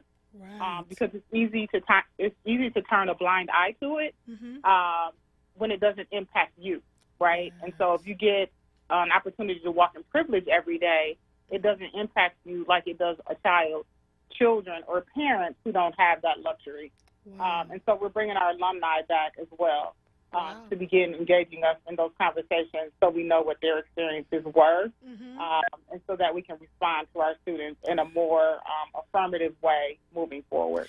So that's just a couple of things that we're doing, and I'll turn it over to Dr. Jenkins. So before you turn it over to Dr. Jenkins, Dr. Brown, Kelsey Brown, Yes, let me say this to you. What you just said to me, as a past school board member and as somebody's been in this educational fight for a long time, you came out the gate powerfully.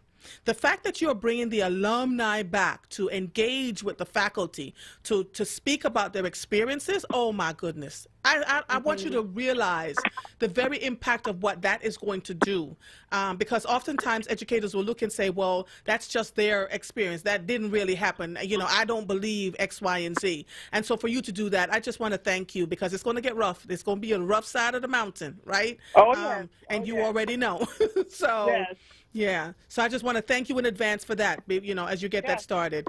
Dr. Jenkins, I just learned from your vice president of your board in Robbinsdale that you are the first African-American male in the history of that school district. True? Yeah, yes, ma'am, I am. Lord. So you have managed 2 years thus far. What has that experience been like for you, and how are you all managing in this new uprising that's happening and the voices of the students who are saying they've been treated unfairly over the years? Well, let me just start off and say, first of all, I just completed my 5th year there. Fifth? Okay. And when we start talking about implicit bias, even within the statement that we have to talk about us being the first, and we know that we've had talented people a long time. Yes. What were the positives and what was the implicit bias behind the fact that there wasn't more African-American males before me or other people of color before me? And some of these policies and practices that we have in place plays out in not only how we're treating our children, but how we're also thinking about the adults that we've seen within our system. We know that we need staff of color. All of the literature supports that staff of color do to make a difference, and it impacts our children. But while we don't have the staff of color there, and when we do, we still have these policies in place and some of our practices that continue to permeate these positive, damaging practices towards our children. And when I mean that, when I say that, I'm talking about things just like literacy, how we start off early on with literacy and not necessarily having our children reflected in many places across the country. That impacts our children. That gives long-standing psychological trauma to our children. Not that our children can't learn, but how they're being introduced to learning. So we talk about this implicit bias as you came on and you were talking about the kids are now taken to Twitter. Yes. This is the action to their lifelong experience in education. Yes. What happened in the school right here in the Twin Cities, that lynching that took place, if you're a person of color, you felt it. 8 minutes and 46 seconds brought out the cumulative of your education, or how you're being treated when you're going to the bank, how we're treated with the healthcare system. All of this is cumulative. Even seeing Dr. Monica Kelsey Brown today, this is her second day on the job. There are so many young, talented people out there, and I definitely wanted her to be on this call today so you can see this is one of the new voices of the future. So keep watching Dr. Monica Kelsey Brown. You heard how she even started out talking about the life of our children, how it matters with the murder, right? Then she's dealing with COVID-19. Now we're dealing with this racial tension, and this stuff is very serious. I encourage parents, I encourage staff, I encourage everyone to get involved with this whole movement. Look at how we are designing our schools to continue to allow certain children to be afforded opportunities that others are not. When we start talking about the academic side of it, what classes are they taking? How do the kids get into advanced gifted in 2nd, 3rd grade? How did they get there? How did children not get in there? What are the rules that we actually have for placing certain children in certain classes? And I, too, trained by the system, initially when I was a principal and did the scheduling and looked at the advanced placement, I had to look at my schedule one day and say, whoa, there aren't even 10 children in those advanced placement courses. So I had to deconstruct my own thinking. There you go. Yes. We have been exposed to a system that wasn't designed for all children to succeed. There you go. So now, the implicit bias training that you're talking about, I have our cabinet going through it. Right now, we have partnered up with one of our local colleges, and we're going through the training with their cabinet level people, because what we're also knowing, what our children experience in K through 12, it continues to persist once they leave our campus and go to the next campus. Yes. And not only that, the trauma follows them. So I interviewed a young lady who graduated from a local college here in Pennsylvania, Swarthmore College. Before she got to Swarthmore, and it's a swangy college, costs a lot of money for you to go there, African-American woman, she went to a private school where her parents were paying $40,000 a year for her to go to that private school. It got so untenable for her at that private school, she ended up leaving in 8th grade and going over to the top high school in the country, Central High School. The story that she shared specifically about one math teacher, she tested into the honors classes, and he told her, you think because you come from a local neighborhood school you possibly belong in here? And she just, the discouragement was so bad that by the time she got to college, when she was in her, she wanted to take her last year of college at home. So I want people to hear what all three of us are saying, and that is this: when you start those micro and macro aggressions and those are the paper cuts, they become intensive wounds that these children are bleeding out, and they become adults who are traumatized, adults who have doctoral degrees, masters, all sorts of things, and still have to fight to get into positions that they're more than qualified for. Right? And so when people like you guys get into your positions, it warms my heart to see that you're actually not just staying there and warming the seat. You know, it's a saying that we have in Jamaica. You're not just warming the bench, you're stepping outside of yourself, knowing what it would cost you, right, to support the lives of all children, not just the ones that we think matter. To be able to do the work. And so while Carlton is the first African-American male in his district, I'm the first African-American female in mine. In 2020. In 2020.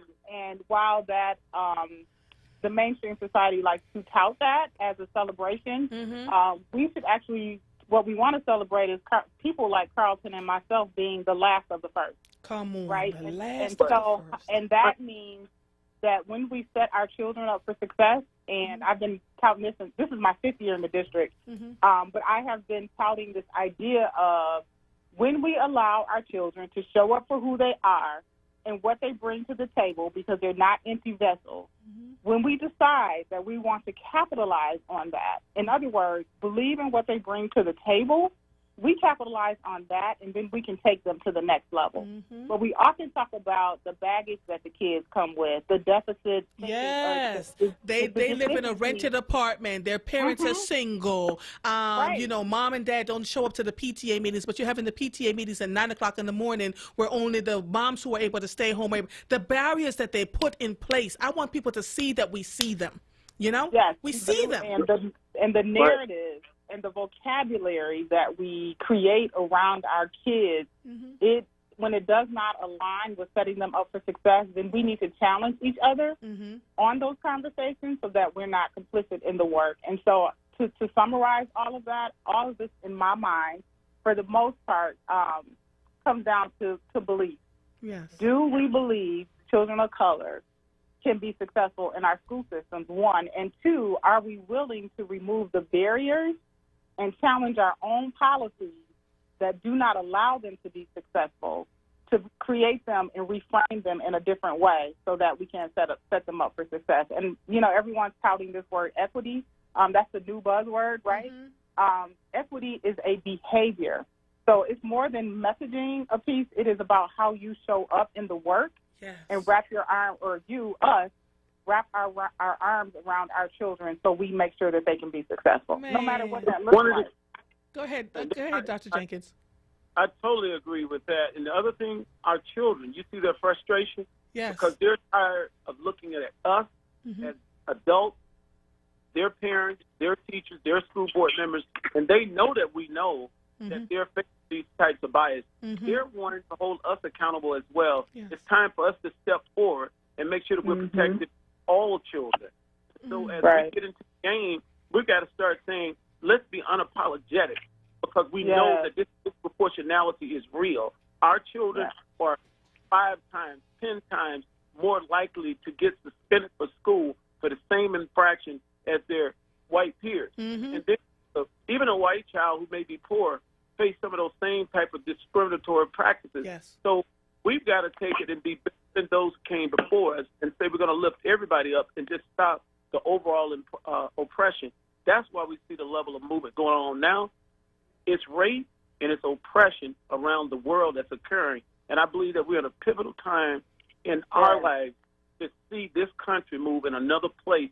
But we've got to take action and stop with all the conversation. Dr. Go ahead.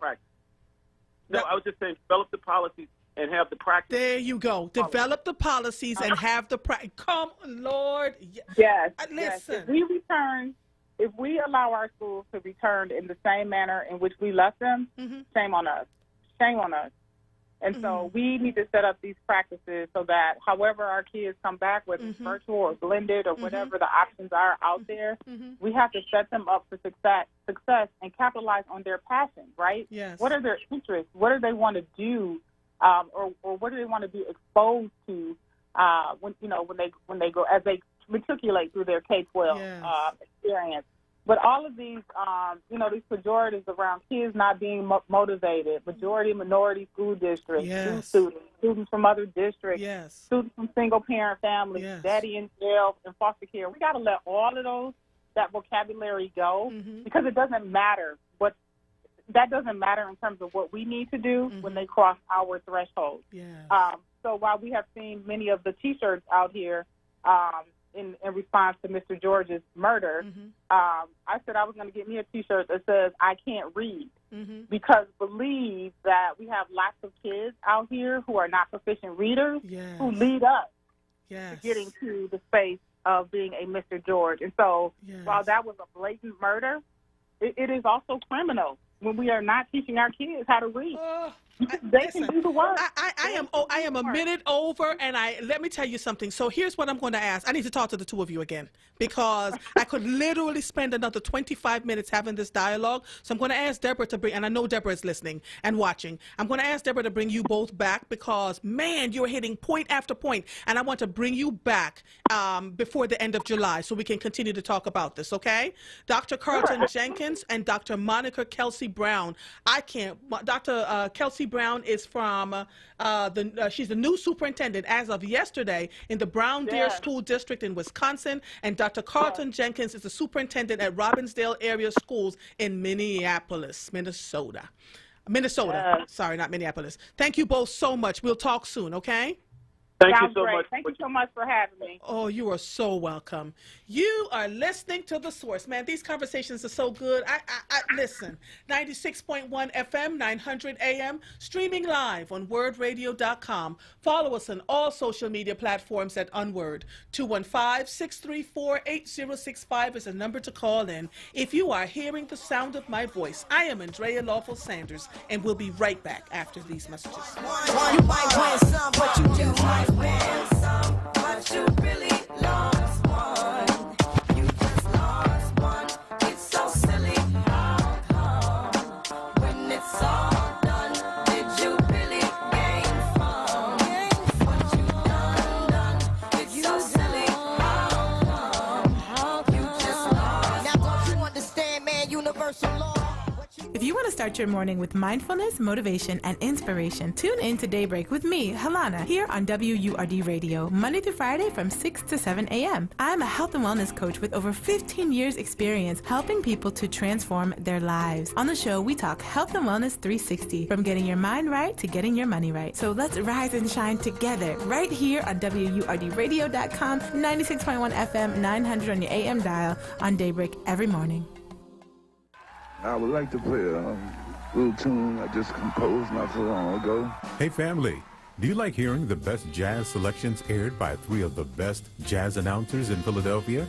Well, tune in to 96.1 FM, 96.1 FM, and 900 AM, WURD Radio, independent black media for Freedom Sounds of Jazz. Freedom Sounds of Jazz. Hear Freedom Sounds of Jazz 10 p.m. Fridays with your hosts in rotation, Aquila, Jonathan Bay, and David Fritz. That's 10 p.m. Friday nights on WURD 96.1 FM and 900 AM independent black media. Need a new mattress? Stop by to see Julian, the mattress man, located at 7421 Stenton Avenue. You deal directly with the owner, Julian, to ensure the best prices on name brand mattresses like Sealy Posturepedic. Call 215-424-5550. That's 215-424-5550. One day. Frank Rizzo's statue may be gone, but the Fraternal Order of Police maintains a dictatorship over the political establishment of Philadelphia. Decertify the FOP, bring Mumia home, defund the police. Rally in March, July 4th, 2020, 12 noon, at the site of the fallen Rizzo statue. For more information, go to mobilization4mumia.com. Join us, July 4th, 12 noon, at the site of the fallen Rizzo statue. See you there. You're listening to The Source on Word Radio, 96.1 FM and 900 AM WURD.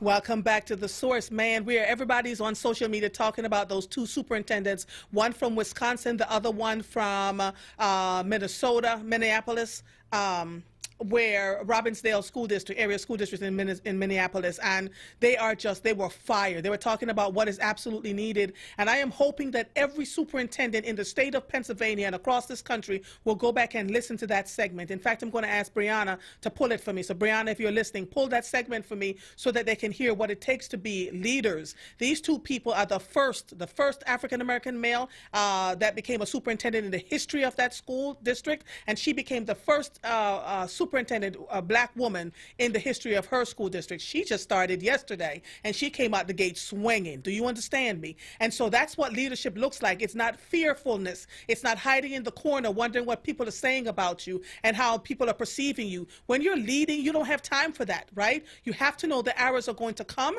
and you have to be prepared, and you have to move forward on behalf of the people that you were hired to serve. The average superintendent gets paid well over $100,000 a year, $200,000, $300,000. And so the job is not an easy one, but you can't take that on your back if you are not ready to do the work and stand up boldly as a leader. And I'm speaking to every single superintendent right now. So we are moving on because this next guest that we are having, her name is Tiffany Abney. And, you know, when I heard about Tiffany, I smiled. In the time that it takes for you to listen to this, Tiffany Abney will have jumped from a speeding sports car and snatched a baby stroller out of harm's way. Although millions of film and television fans have seen her work, it is likely they have never seen her face. Abney, a former record-breaking track and field star, is a member of a very exclusive Hollywood sorority of fearless stunt women, woman after my own heart. Recently, the Philadelphia native doubled to actress Gabrielle Union on the upcoming season of 2 of Spectrum's network's LA's Finest. Union reprises her role as Detective Sid Burnett from the Bad Boys franchise. My ultimate goal is to be an advocate and bring awareness to stunts and how much work goes into it, said Abney, while recently prepping for a scene. People in my community have died trying to bring happiness to fans in film and television around the world. Abney spent much of her youth breaking records on the track as a nationally ranked sprinter / hurdler. Now, instead of seamlessly clearing barriers on the track, the 14-time state champion and acclaimed action actress crashes into things on purpose while possibly wielding a sword. The striking 5'9" beauty has an ever-evolving resume with high-profile doubling gigs and television shows such as 911, Luke Cage, Black Lightning, and Stephen King's Hulu hit Castle Rock. Among her film credits are 21 Bridges, Peppermint, Dolomite Is My Name, and A Quiet Place Part 2, to name a few. She has also doubled for the likes of Aisha Tyler, Annie Ilonzeth, Tristan Mays of MacGyver fame. Although Abney's face is mostly hidden, her skill set is on full display like the larger-than-life letters of the world's famous Hollywood sign, which she incidentally took a flying leap from in an epic scene on the Ryan Murphy-created Netflix original Hollywood. Girl, okay. Tiffany, girl.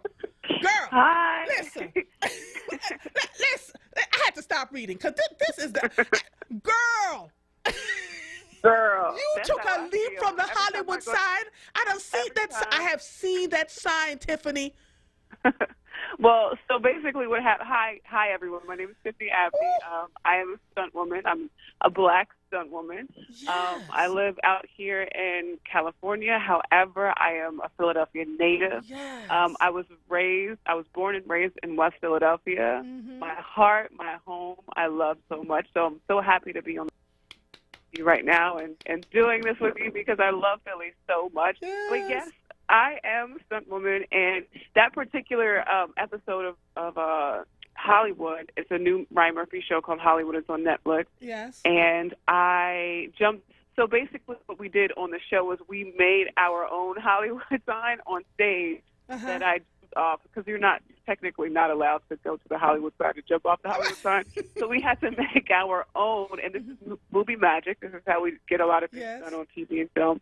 We make our own things. We recreate it. And I did have to take a leap, and that was my first time doing a high fall with no pads underneath me. So I essentially had a harness on, and I had my harness on underneath my wardrobe, and I had a wire attached to me, and I had two guys on the other end that pressed the button and, basically saved my life. Because if they didn't do what they did, then I could have, I could have died that day. So tell the word listening audience are calling this. She said it's Black excellence on steroids. Tell the people in Philadelphia, we're so happy to have you. Tell them why you decided to become a stunt woman. Well, okay, so my background is in track and field. I ran track forever. I've run for the United States of America. I'm actually in the Pennsylvania Track and Field Hall of Fame. Wow. I have so many records. I've been in 17 magazine when I was in high school because of track. PIAA state champion, I think 13-time champion. So my background is in track and field, and that is a very hard sport. I don't know if you guys have ever done it before, and you have any experience, but it is a super, super hard sport. Yes. I always say track is other sports punishment because, like, when you don't do good in basketball, your coach says go run. Yes. So it's like track is other sports punishment. So I attribute everything that I do now in my life. I always say it's because of my background in track and field because I had to be so strong. Like I had to push your body to do what I used to do. It's beyond. And other girls, and other men who run track can attest to that. Like, you have to go, like, outside of yourself to push yourself that hard. So I always say that I believe that track and field is the reason why I'm able to go to work and sometimes not even know what I'm going to do when I get there. And I'm told, like, okay, this is what you're going to do today. And I'm like, all right, let me say my prayer real quick. And I'm going to pray for the best and we're going to get this done. So, what does your family say about your being a stunt woman? So first of all, let me just tell you, I'm jealous because I have always lived on the edge, right? Jumping out of planes, jumping, climbing all sorts of things. Oh, yeah, girl. Broke the sound barrier in a fighter jet with the United States Air Force. Oh, hunty. If I could get away with it, my children are always screaming, Mommy, don't do it, don't do it. So I'm living vicariously through you right now, right? And so what does your family say about your being a stunt woman, and what is happening with you in Hollywood as a black stunt woman now? How are you being treated? What's happening for you there? Absolutely. So I'll start with the first part about my family. So my family wasn't too excited about it because they didn't know what it is.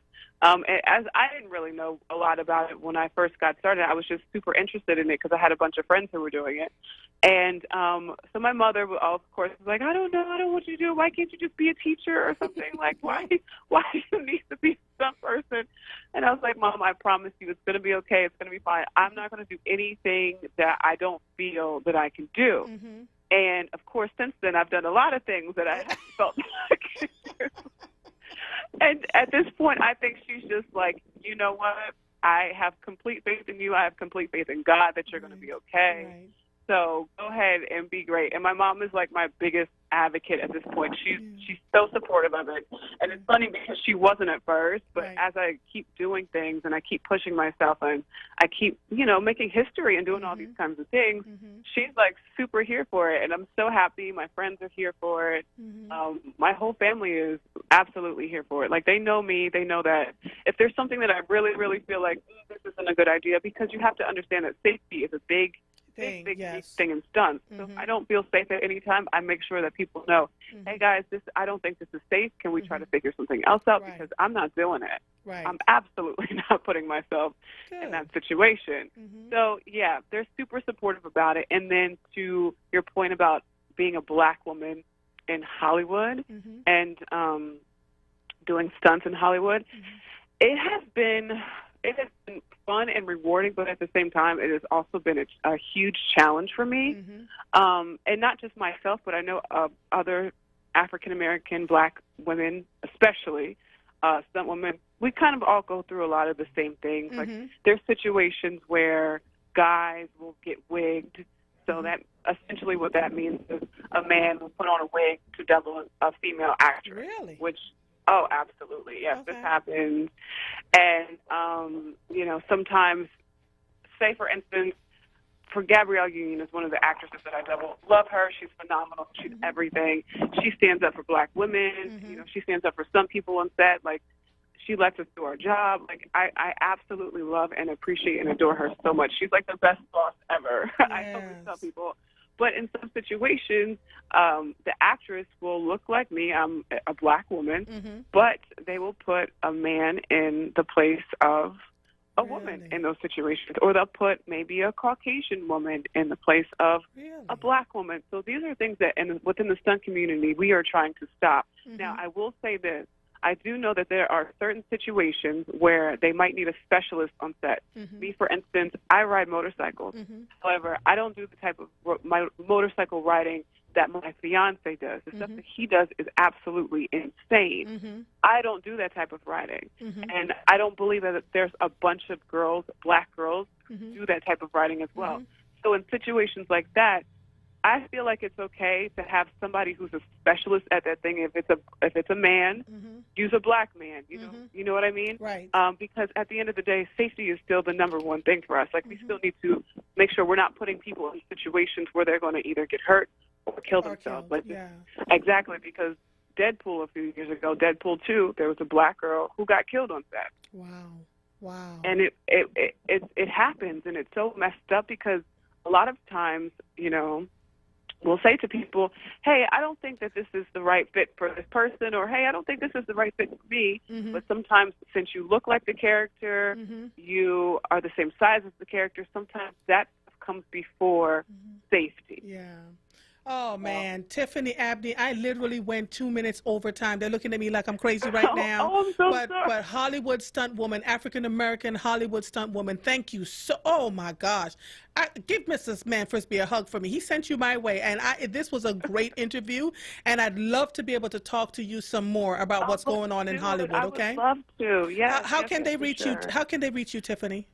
So my name is Tiffany Abney, Tiffany. Last name's Abney, Abney. You can reach me on Facebook. You can reach me on Instagram. My Instagram is Tiffy Stunts, so that's TiffyStunts. I also have a website that is tiffystunts.com.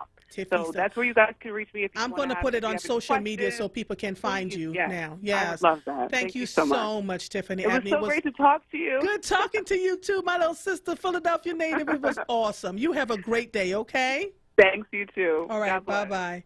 Okay, bye. Bye-bye. You are listening to The Source, 96.1 FM, 900 AM, streaming live on WordRadio.com. We'll be right back after these messages.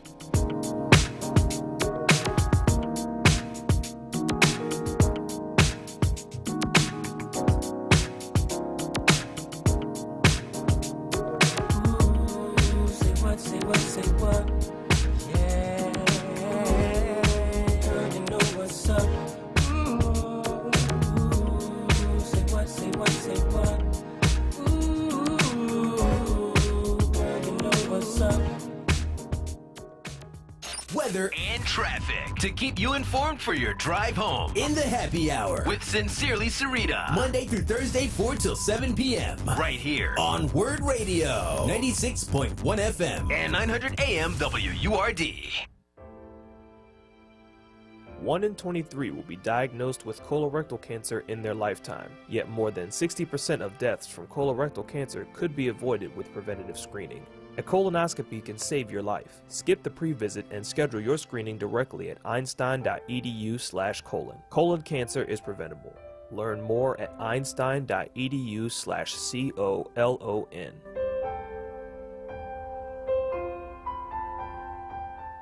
Your child deserves to be educated in a safe learning environment. Southwest Leadership Academy Charter School is a tuition-free public school. Both our locations offer dual-gender environments with single-gender classrooms. Our students score in the top state testing percentile among area schools. Apply online at bit.ly/enrolls SLA in all caps. That's bit.ly/enroll SLA. Home of the Happy Hour. With Sincerely Sarita. This is Word Radio, 96.1 FM and 900 AM WURD Philadelphia. Streaming live at WordRadio.com and on the Word Radio app. You're listening to The Source with Andrea Lawful Sanders on Word Radio. Streaming live on WordRadio.com and the Word Radio app. Welcome back to The Source. It is Thursday, and this last hour is always hotter than you can even imagine. And this Thursday is no different. I have on the line with me Lame and Mal. Both of them are calling in to talk about, we have a segment on Thursdays called Life in the Diaspora, and we really do this at 3 o'clock every single Thursday to talk about life just outside of Philadelphia and the United States. And something is going on in Ethiopia right now. At least 81 people are dead in Ethiopia in massive protests that erupted after the killing of a singer and activist. I cannot pronounce this person's name. Hachalu Hundessa, local police commissioner, told state media. Ethiopia is on lockdown. They don't have any internet. They can't reach into their families. So 3 police officers and 78 civilians, including an unnamed uncle of the musician, were among those killed during the mayhem in the town of Ambo, Oromia region. Police Commissioner Bedessa Murdasa said in a press conference broadcast on state media on Wednesday. Lame, let me just read this for you, so that because I don't want to mess up people's. Lame Yusuf was born and raised in Toronto, Canada, with proud Oromo roots. She's also the owner of the Oromo lifestyle brand called Oromo Wear. Created in 2016, Oromo Wear encourages the Aroma, I hope I'm saying that properly, Aroma diaspora to become the voice of the Aroma people. I'm going to learn about Aroma today because I've never heard of it before today. It reminds each customer that taking pride in your roots is a fundamental part of self-actualization, to celebrate the culture, people, and history that was never celebrated. She also sits on the board of the Aroma Youth Group as the vice president of the Aroma Youth in Charge here in Toronto. As a group, they're also continually trying to organize to rebuild the Aroma youth community and bring awareness to the Aroma diaspora. Lamay, are you there? I'm here. Oh, did I say that right? Aroma? Oromo. Oromo. You I got to get that. Oromo. See, it's that Jamaican accent. Oromo. Yes. Where is Oromo in the continent? So it's located in Eastern Africa. So the Oromo people are actually the largest group of people within Eastern Africa. Oromia is located in Ethiopia. We also have a large group of people also in northern Kenya as well. But yes, so Oromos are the largest ethnic group within Ethiopia. The largest ethnic group in Ethiopia. I did not know. I learned something new every day on this show. Mal, are you there? Is Mal there? Yes, I am. Man, you come through with the guests, man. Between you and Deborah, I love it on Thursdays around here. So talk to me about what's happening in Ethiopia right now. So what's happening in Ethiopia right now is that for me, it's very sensitive. And also, we're actually educating our viewers, because I'm sure half of them don't know where Ethiopia is. Mm-hmm. And then also a lot of people don't realize that Ethiopia has over 80 ethnic groups. Did not know that either. Yes, and so for me, as I've been talking to you in our kitchen table and our conversation, I self-identify as a South Sudanese Ethiopian because I was born at the border and my people are at the border. Like Lenny just said, the Nur people are at the border of South Sudan and Ethiopia. So often when it comes to identity politics, we get forced to try to choose which is which. But for me, South Sudan is my home. Ethiopia is my home. So right now, with the government actually committing these atrocities towards the Oromo people, it's affecting all of us, all of the 80-plus ethnic groups in Ethiopia. We can't get to our families. And for us, this young generation is actually seeing that how can we take this opportunity to unite and see each other's pain, and really what does allyship mean? So when I was talking to the sisters today, I was like, hey, I have a platform that, Auntie Andrea has put together, and for people to also learn, what's happening here with Black Lives Matters and the protests, and people are putting their lives in jeopardy is what's going on in Ethiopia right now. Right. And also, with Lainey being in Canada, she's also on the other side, and so we're very fortunate to have her and also give her Canadian perspective, too. Yeah. So what happened in Ethiopia, Lainey? What happened just now? Where did this go wrong? Is it a Black Lives Matter protest? What's happening there that this got to this place?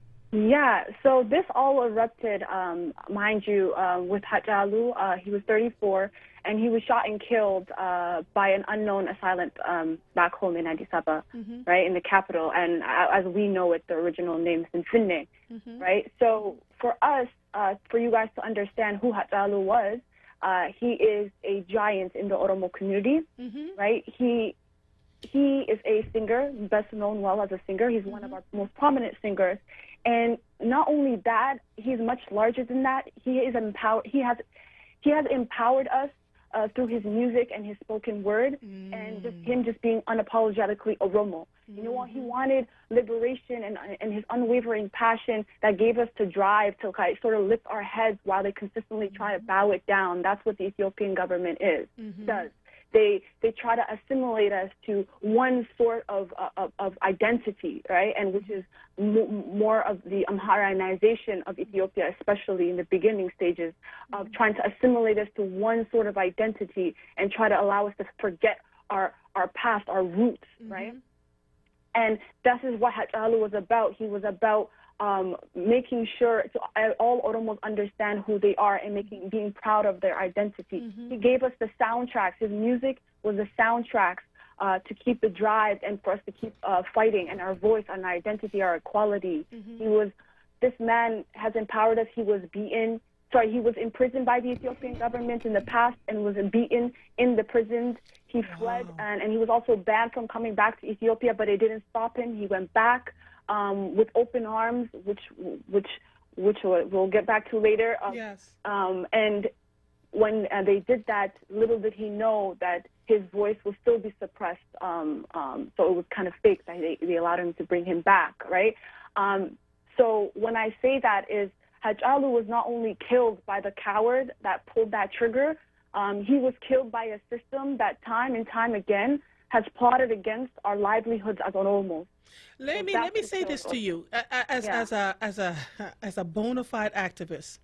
Let me say this to you. He knew this was coming, and he was willing to die for the cause. Right? Yep. And I'm telling you this with every bit of everything in me. When someone has decided that they want to be an activist for their country, they want to create freedom and be a voice of freedom for the people, they understand the risks that come with it. He sounds like Bob Marley to me. Right, which is a great activist in Jamaica who used his words and his music to elevate us. In fact, Bob Marley's music is still going today. Right, this person, this say his name for me because I cannot pronounce it properly. His name is Hachalu Hundessa. Hachalu Hundessa. Hachalu Hundessa. Okay. Hachalu Hundessa. I'm reading it. Thank God for Hooked on Phonics. Hachalu Hundessa. And so we want to make sure that people understand that this is not just a fight that's happening in the United States of America, that there are other countries, other ethnicities that are going through this same thing. So now they shot and killed him. And there's an uprising in Ethiopia. What's next? Why are you both so concerned at this point? You want to take that, Mel? Or? Well, the reason why we're concerned is that the country has been shut down in terms of there's no words, there's no news of us. Those of us that have families in Ethiopia, we can't get to them. They can't get to us. So the government could literally be doing anything and everything, and it will not be going on. So it's for those of us, we've been staying up at night trying to see if the phone lines will go through, if we can get through WhatsApp, we can get through Facebook, Instagram. So any activist that's on the ground right now, their life is in danger of either they're being rounded up to take to the prison or they're in hiding. This is why, for those of us that are in the diaspora, it's like I was telling people, like, I literally have 3 homes burning. You know, for me, South Sudan is burning, America is burning, and I'm like, now Ethiopia is burning. So where does one literally focus? Wow. And I can add on to that. So this is not an unknown tactic that the Ethiopian government uses. What they do is they know how powerful the media is, and how that is able to mobilize all Oromos and all the different ethnic groups from different parts of Ethiopia to organize them. Because so the youth, basically, just like how the Black Lives Matter movement is happening right now, we're using social media to gather ourselves over there, and it's the same thing that's been going on there. The Oromo people have been the people who are on the streets and protesting right now are the youth. They're called the Eros. The Ghetto generation has been able to mobilize and use the media to get empowered to go on the streets and protest, because now the media, just like how in Black Lives Matter protests, we knew all the police brutalities that's happening in our community, but we said that the cameras didn't really, it's not the first time that the cameras were able to show this. We already knew it's happening. And the same thing for us. We've always known. My parents escaped this country escaped Ethiopia for a reason, right? So now it's just being shown and televised, but it's always been happening for decades and decades and decades since the colonization of Oromia. Yes. So right now... Go ahead. Oh, no. So right now, what they do is they shut down the internet and they shut down the media. So word of whatever atrocities that they are creating on the land of Ethiopia, meaning it's called a dark zone. So they literally shut down everything and they can create all the mayhem that they want, killing all the people that are on the streets, jailing our prominent leaders. To me, what very frustrates me is that the fact that they, when Hachalu was shot and dead killed, they did not go ahead and go and look for his killer. Instead, immediately after he was dead, they arrest all of our political leaders and our media, like people who are in Oromia Media Network, who are going to how they like to say incite violence. Immediately, what they did is go around the whole media network, jail them, destroy their offices. Wait a minute. Because Wait a minute. So they round up the media, destroy their offices, and arrest them?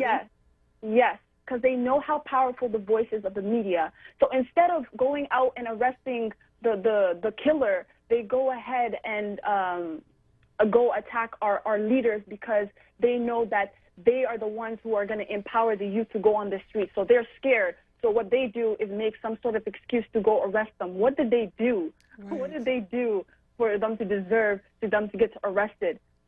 Wow. Lamy and Mal, let me say this to you. What you just brought into very sharp focus for me was the rights and freedoms that we still enjoy as citizens of this United States of America. Right? And that there are laws in place that will protect us from such things. When you have a government, based on what you all are saying to me, by your own words, that they shut down the internet, shut down everything, put the country into a dark zone so that nothing can come in or go out, and then they create mayhem. People are being arrested, killed, whatever. So when they come back to light, what are we going to find? What's happening to all your people, right? And how long will they stay in that dark zone? Have they ever done this before? Yes, recently sorry, go ahead. Mal, do you want to go ahead? Go ahead. They have done this before, and the biggest one was actually when the state of emergency was declared about a couple of years ago, and we could not get to any of our family. And so again, there's like I said earlier, there's over 80 ethnic groups, and all of us are oppressed to a certain level. And so when this happened, it's just basically they cut off everything. And to bring it into perspective, it's like, I know that Americans would be like, but how can we help? They're so far away. It's like, well, homeboy that's in the White House right now, his African foreign relation is so weak. But the fact that actually Ethiopia and Egypt Sudan and South Sudan right now are also dealing with a conflict with the Renaissance Dam. And so America has a leverage to really say, you know, what you're doing right now, you're violating human rights. You have to open up the country so that people can get to their families and things of that nature. But that is not happening, correct? No. Jeez. So what advice do you have for people with families now in Ethiopia and knowing what's going on? I have, you know, someone saying, praying for my Ethiopian people, Sherilyn Rush on Facebook. You know, we tend to forget that when we live here in this country that lots and lots of people have roots in many, many parts of the world. And so what advice do we have to offer for people now who are in this dark zone? We can't travel and you can't get to them. They can't hear you and you can't get to them. No internet. I don't know how people would manage in this country if there was absolutely a blackout with no internet, no power, no way in, no way out. What advice do you have for these people, if any at all? Yeah, no. Like I always felt like that too. I felt like right now I felt helpless because I'm here and then the fight is over there. But it's not. What I always say and what I use OWURD too is to become the voice of the voiceless. That's how I like to see it, right? And so what I'm stressing here is that this sort of oppressive regime that's been running Ethiopia and empowering by the people is who show up in apathy and silence and in ignorance and the refusal to learn and accept their privilege that they have and they hold in Ethiopia. So what I encourage allies and even the diaspora is to listen, not only to listen and educate yourself, it's important, but we need to get involved and show up. You need to welcome discomfort in this situation, and it's okay. Do not be dismissive of it, right? And we need to intervene when we see our Oromo brothers and sisters and vocalize their abuse and continuously stay engaged, because a lot of us have the privilege to turn it off, right? But our families do not, right? So what I always like to say is that we need to push our governments, right? Pushing them to relook at their sort of relationship that they do have with Ethiopia and how it's harming a large group of not only the Oromo people, but all different minority groups within Ethiopia, right? And how their relationship is harming and killing the people in Ethiopia. So obviously targeting our government, whether it's in Canada or the United States. Recently, even Canada Prime Minister went to Ethiopia.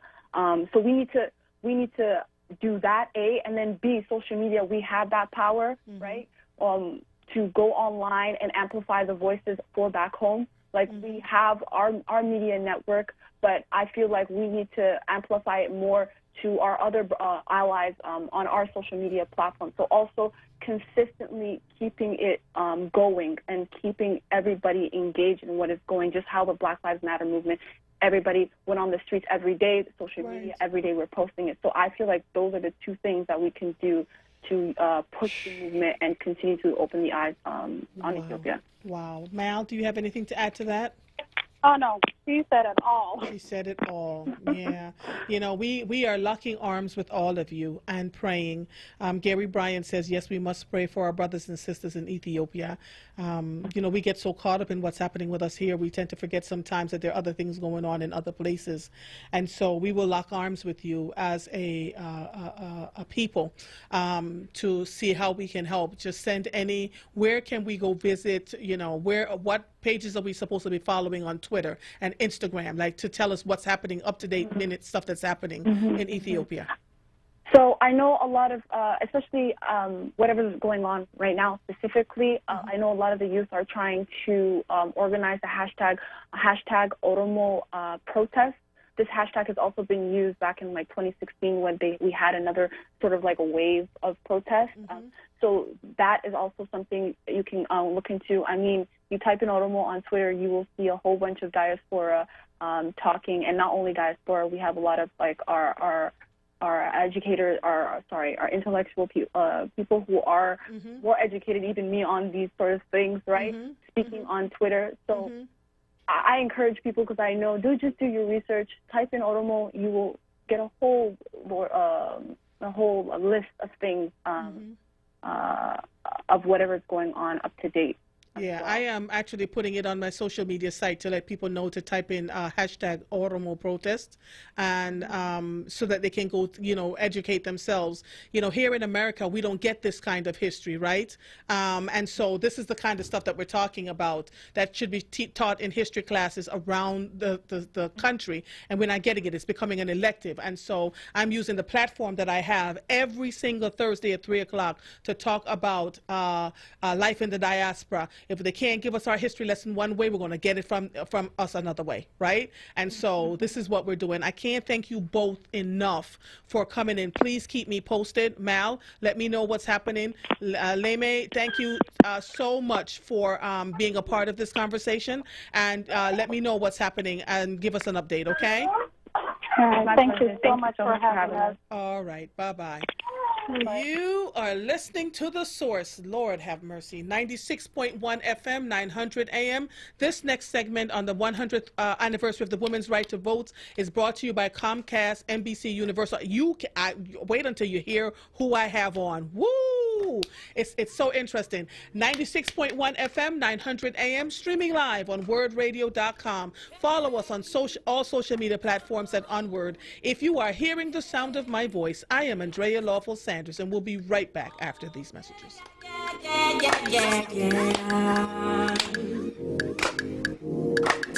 I'm taking my freedom, pulling it off the shelf, putting it on my chain, wearing it round my neck. I'm taking my freedom, putting it in my car, wherever I choose to go, it won't take me far.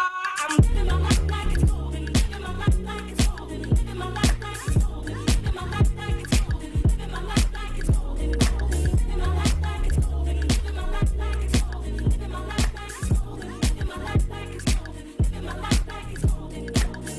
I'm taking my own freedom, putting it in my soul, singing loud, strong, moving all day long. I'm taking my freedom, putting it in my soul.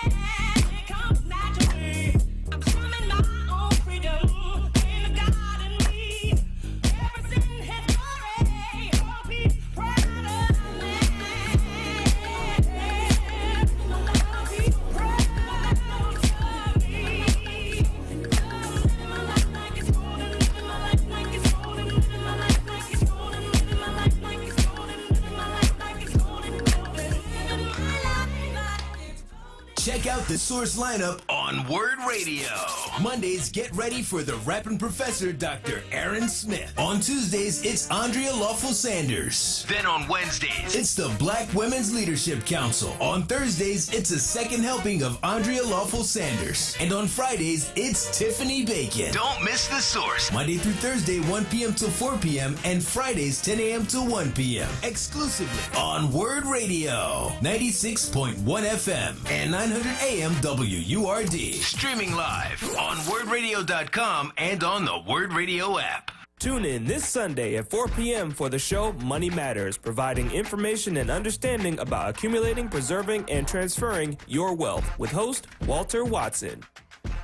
Pico has many ways to help you lower your energy usage and save money at home. Here's one. Have an old working fridge or freezer in your garage or basement? Pico will pick it up, dispose of it responsibly, and give you a $75 rebate. That's right, $75. Plus, you can save as much as $150 a year on your energy bill by getting rid of it. Just schedule your pickup at pico.com/recycling or call 1-888-5-PICO-SAVE today. Be sure your fridge or freezer is plugged in and working at time of pickup. You're listening to The Source on Word Radio, 96.1 FM and 900 AM WURD.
Welcome back to The Source. I am so excited about this next segment. It is the 100th anniversary of the women's right to vote. It is being sponsored by Comcast and NBC Universal. And every Thursday at this spot, I look for particularly women of color to have a discussion about the voting rights. Where have we gone? Where have we come from? Where are we going? And today, let me tell you something. This is how I know everybody in Jesus, right? Today we have on the line Lisa Rhodes, who is the chairwoman of the Pennsylvania Democratic Black Caucus for the Pennsylvania Democrats. Lisa, are you there? I'm here. Good afternoon. Listen, so let's just let the people know, right? Lisa was Linda Fields sent me a text message some weeks ago, and she said, "You have got to meet this woman because you and her are so much alike." I said, "Huh? There cannot be two of us on earth. Just cannot be." And so then she sent me, I think, your phone number, and I called you some weeks ago. We had the best conversation, and I said to you, when this is over, I am going to reach out to you so we could meet. Today, I reached out to one of my friends, Mary Lou Watson, and I said, "Mary Lou, I need somebody for this slot." The person that we had in that was supposed to come in didn't show up, and we didn't want to have the slot empty. She said, "Have you considered Lisa Rhodes?" I said, "What Lisa Rhodes?" It never occurred to me because we had only spoken that one time to have a conversation with you. And so welcome to the WURD family, Ms. Rhodes. How are you? Thank you. I'm outstanding, and I'm so happy to be here today.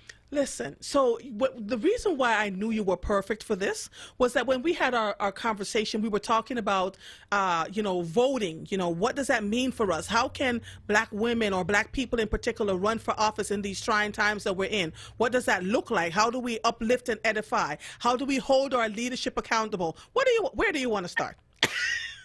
I want to start, since we're talking about black women, with the fact that we really weren't allowed to even vote until 1965.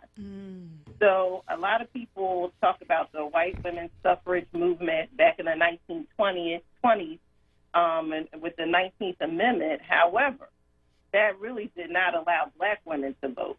Wow. And so I think it's very important to point out that we as black women, we really only been voting for about a little over 50 years. Yes. So, so when we want to talk about historically our rights and our rights as women, and then our rights specifically as black women, we want to make sure people understand we may be new to this game as far as other ethnicities and other, genders.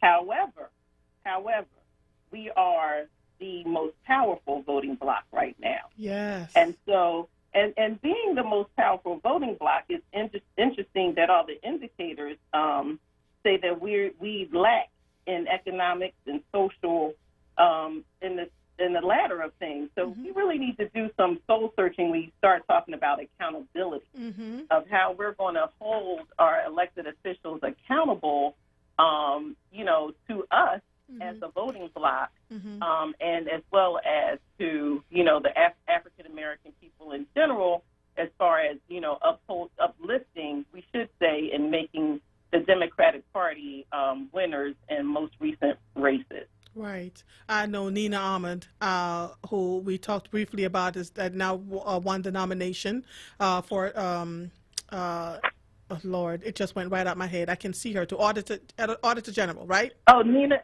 Ahmad. Yes. Yes. Yeah. And so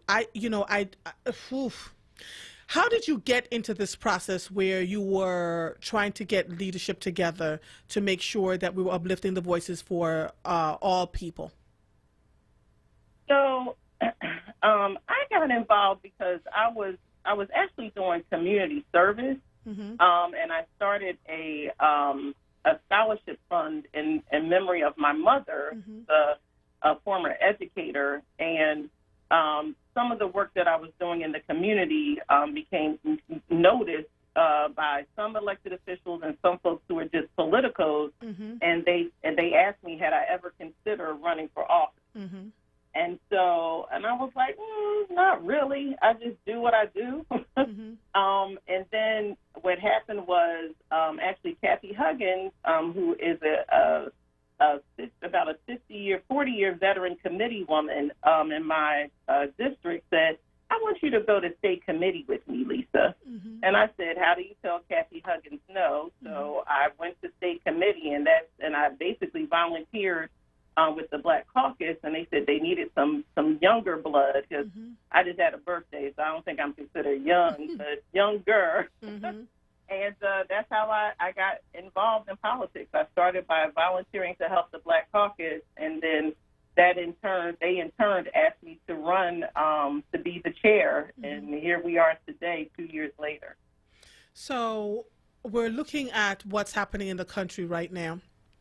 The time is it for voting rights, for what we have seen, the apathy that we've seen over the years. What do you see in the foreseeable future in terms of voting, apathy? Are we changing anything? Has life changed in any way? What are we all doing to get people out to vote and to take the responsibility more seriously? I had no idea that Black women were not able to vote until 1965. That kind of rung in my bones, hearing that, because we haven't always had the privilege. And so, and how can we begin to not just have our votes taken for granted, right, as women of color, because we are the largest voting bloc, and getting some results, policy shifts, and laws changed so that we stay safe as a group of people in this country? So that's a very good question. And so I would say, so the way we all know how it all started. We've been victims, we as a people, as African Americans, to suffering and being marginalized for many, many years. And so if it wasn't for the 21st century technology of having cell phones and having videos, to prove the things that we've been saying for many, many years, and it got to you talk about voting, Mary Lou said it best, enough is enough. Yes.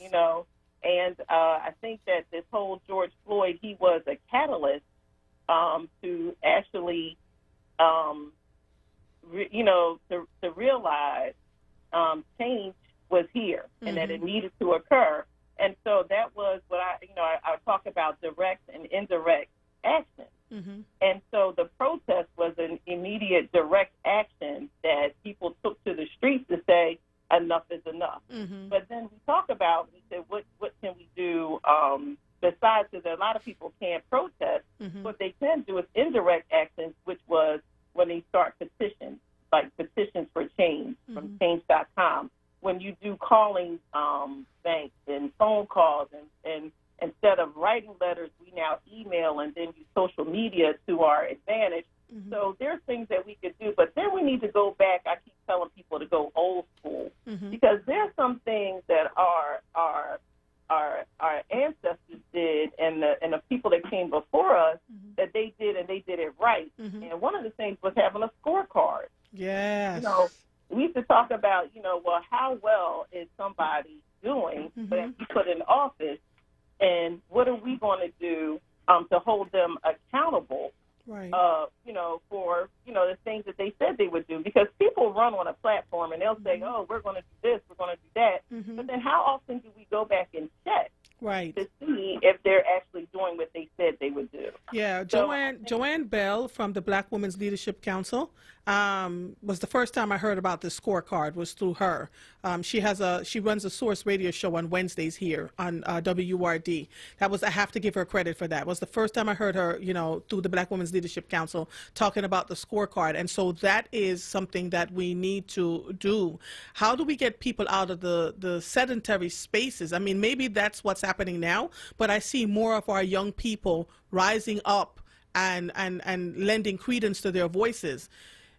How do we get people out of the sedentary spaces and not just accepting a turkey or a moon bounce play or a photo op or $500 for their program in their community. How do we get people to move beyond that, to realize that we need more than just that to get movement happening for people? A, and B, the black women have never been fully engaged or accepted into the women's suffrage movement, right? You've seen all sorts of history around that. Where are we now in this movement? Do you feel like we are being heard and being more engaged in the process?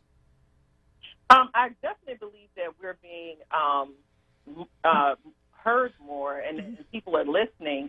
And I think that what has to happen is we need to have a progressive agenda for change, because lots of times I was very alarmed when one of the groups, I'll say, started out and they had someone running for president. And she said to them, well, what do you want? And then there was no response. Oh. That is alarming to me, because if you're pushing for change, you need to be able to describe what you want. Right. And what does change look like for you and for your agenda, for your people, and what has been missing. And I told somebody that asked me, well, what can I do? I said, you know, organizers, what they've done in the past is they step outside of their house, stand in front of their house and do a 360-degree turn and say, what needs to change in my neighborhood? Because you can change things from one neighborhood at a time. So, and someone else said, well, maybe we need to start another organization. I said, no. We have so many organizations. If you want to help, join one, you know, and help lead it, help organize it. But, you know, we need to come together with the organizations that we currently have. And so what I'm looking to do is partner with other organizations who share the same passion, desire for progressive change in the sense of having an agenda that we all agree to, because, again, there's power in unity. Yes. And instead of having all these discrete and separate organizations, and, you know, like you said, people want to get in front of the camera, want recognition. People say they want to lead, but then when it comes time to make the hard changes and make the hard decisions and to really stand up, then it's sometimes kind of hard to find those same people that had such a large voice when the cameras were rolling. Yeah. So. I'm going to ask you to hold on for a second for me, please. But when we come back, I want you to answer this for me. How can people realize the power that they have in this movement, women in particular, and elevate our voices to the places where we see Ayanna Presley and Karen Bass and, you know, folks just shooting up out of the woodwork? How can we do that locally in our individual communities to elevate our voices to get what we need to have in this time and space that we're in? Can you hold on one second and then answer that for me, please? I sure can. All right. You were listening to The Source, 96.1 FM, 900 AM, streaming live on WordRadio.com. Follow us on all social media platforms at onWURD. If you are hearing the sound of my voice, I am Andrea Lawful Sanders, and we'll be right back after these messages. You know I love music. And every time I hear something hot, it makes me want to move. It makes me want to have fun. But it's something about this joint right here. This joint right here, it makes me wanna let it go. Can't let this thing called love get away from you. Feel free right now, go do what you wanna do. Can't let nobody take it away from you, from me, from we. No time for moping around, are you kidding? And no time for negative vibes, 'cause I'm waiting. It's been a long week, I put in my hardest. Gonna live my life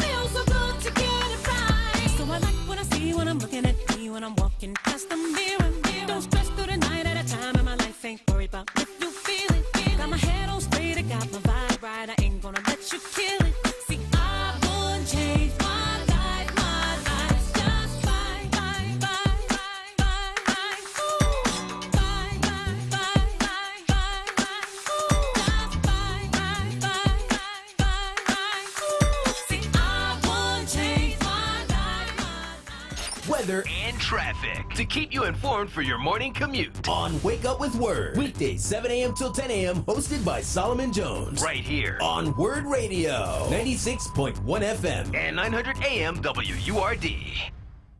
Are you hungry today? Have your taste buds been sufficiently pampered? Call Eatable Delights for succulent and juicy turkey wings, no-filler crab cakes, or tender smoky beef ribs. You can pick up curbside or get delivery in Philadelphia, Montgomery, South Jersey, Delaware, and Bucks County. Call 215-236-3900 or stop by 1540 Wadsworth Avenue. That's 215-236-3900 because even your taste buds deserve pampering. And tell them Solomon Jones sent you. Family Therapy Vignette Moments with Dr. Lucille Ijoy.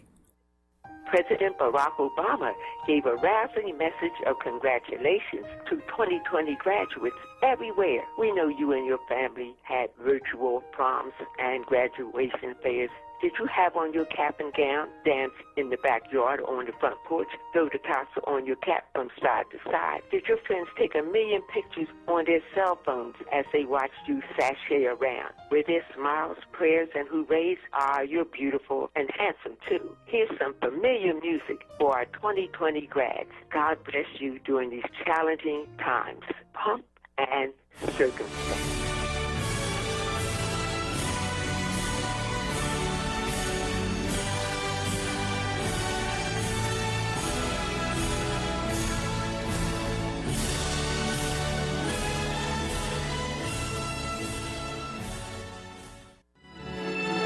I ain't no better than you,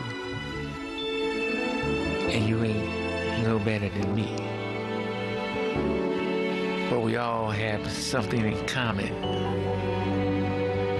We all are species, seeds of God's creation. Tune in to Messages in the Music every Friday night with Joey T, midnight to 6 a.m. right here on WURD. You're listening to The Source on Word Radio, 96.1 FM and 900 AM WURD. Welcome back to The Source, 96.1 FM, 900 AM, streaming live on wordradio.com. 215-634-8065 is the number to call in. I am Andrea Lawful Sanders. We are getting to the end of our show today, and it's just wonderful to have the incomparable Lisa Rhodes, who is the Democratic chair of the Black Caucus in Pennsylvania. Lisa, are you there? I'm here. So good. It feels like kismet to me that we're actually having this interview when we never even talked about interviewing and talking to each other until Mary Lou sent you my way. What is the answer to the question that I asked you earlier? Okay, so of course you never give me anything easy. So, no. So that's a really good question though. So I would start by saying, as Black women, the worst thing that you could try to do to us is to silence and or suppress our voice. Mm-hmm. And so I think that it really begins with knowing that although there is power in unity, that as individuals, we do have a voice that we can exercise at any time that we see fit. And I think that what we need to really emphasize to one another is that we need to stop talking amongst ourselves and again join an organization that is doing something and or shares your views, because as an individual, I'll just speak to some of the things that I've done recently, just because I saw the need and I know that I have a voice and I use it when I need to and when I have to. And so a good example is I don't think you had a chance to join yet, but I started something called Civic Happy Hours. Mm-hmm. And that all started because right before the holiday, when it was the deadline for the application for vote by mail, I noticed that nobody was talking about it because everybody was talking about how they couldn't go to the beach and what was going on with the pandemic. And I said, and I'm a super voter, and so is, my siblings and my parents. And so I was like, we aren't even talking about it. And I was like, and I'm the chair of the Black Caucus. Right. So I said, well, what can we do? And I said, I'm zoomed out. I said, I'm so sick of Zoom meetings And I said, if I could be someplace right now, I would be at a happy hour. And that's how it started. And so, some people said, oh, you're not going to be able to get anybody to come on. And, it's right before a holiday and you need at least 50 for the caliber of people you want to have on the call. Well, the deterrent was nothing but an injection and a catalyst for me, like an injection of vitamin D and a catalyst for me to do it anyway. And what happened was we were not only able to get the maximum number on the Zoom, but we ended up streaming live to like 700 and some odd people, and it was people on the call from Arizona, from Maryland, D.C., Virginia, and so forth. And it just turned into a movement almost. And so now on Fridays at 6, we've discussed the issues that we're concerned about. So we talked to the Attorney General because I wanted to know if he was going to be accountable and help with passing the laws that Representative Rabb and Senator Sharif Street are pushing for equity and change. We talked to the DA. We talked to Michael Cord was on that call too, since he was going to represent pro bono, the actual protesters if they have gotten locked up. And not this coming Friday, but next Friday for July 10th, we're going to have Commissioner Outlaw come on. Because when we start talking about women and black women and duality, she's the first black female commissioner in Philadelphia. And so just saying that, black woman, female in Philadelphia, right? And so I think that in all fairness, since one of my topics was reform, defund, or to basically dismantle, I want to hear what she has to say and what her plan is for Philadelphia. So I say that to say that was one voice. I was just one voice. And so all we have to do is, like you said, realize that we can find other people who are interested in education, in our children's education, and programming for our youth, and job training for the future, and healthcare. So if we do that collectively, then we're well on our way. But people, I think that Trump, one thing that he's done for us, he's made it easy for us to realize our voice. Again, because he tried to take it away, basically, and say that it doesn't count and that we're not a force to reckon with, and everything is no big deal or it's a hoax. Well, we're not a hoax and we're not going anywhere, and we definitely are a big deal. And as long as we all understand and realize, like you said, it's important for us to realize that we individually have a voice and can make change happen. Just imagine if we have that realization as a collective. Amen. Wow. It's the 100th anniversary of the women's suffrage movement. It feels like we have come so far in a short period of time. What advice would you have for black women and women in general, right? We see more women stepping up to run for public office or getting people out to vote. What advice would you have for women in general around this work and what that would look like for them if they decide that they want to run for office? I believe that now is a great time for any women who have decided that they are interested in running for office. I think that the advice that I would have is if you want to run, just make sure that you have certain things in order. Because as women, as a whole, we're always the one who is in charge of our household. And so therefore, if a lot of people don't lose elections because of, just lack of funding or lack of organizing, but sometimes it's because of self, because we had lack of planning for our personal lives. So I would start by saying, make sure that your personal business is in order.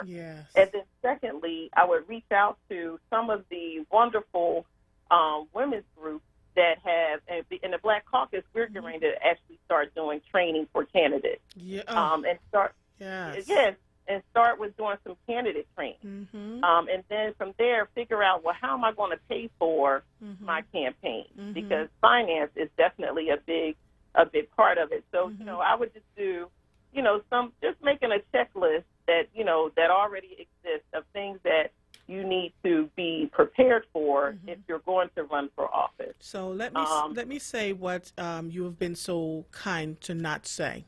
If you are running for office, when she says planning and checking your personal lives, make sure that they're not things that can come back to haunt you, like non-payment of property taxes, non-payment of your federal taxes, liens, judgments against you. You want to look into your background, and not just into your personal background, but into the background of your family members too, right? All of that. There's no fighting fair in politics, none. And so people will look to find ways to come at you. So you want to make sure, and even if you have those things in your background, what you want to do is have a conversation around what will you say to people when they ask you about it, because it's going to come up, right? Am I on the right track, Lisa?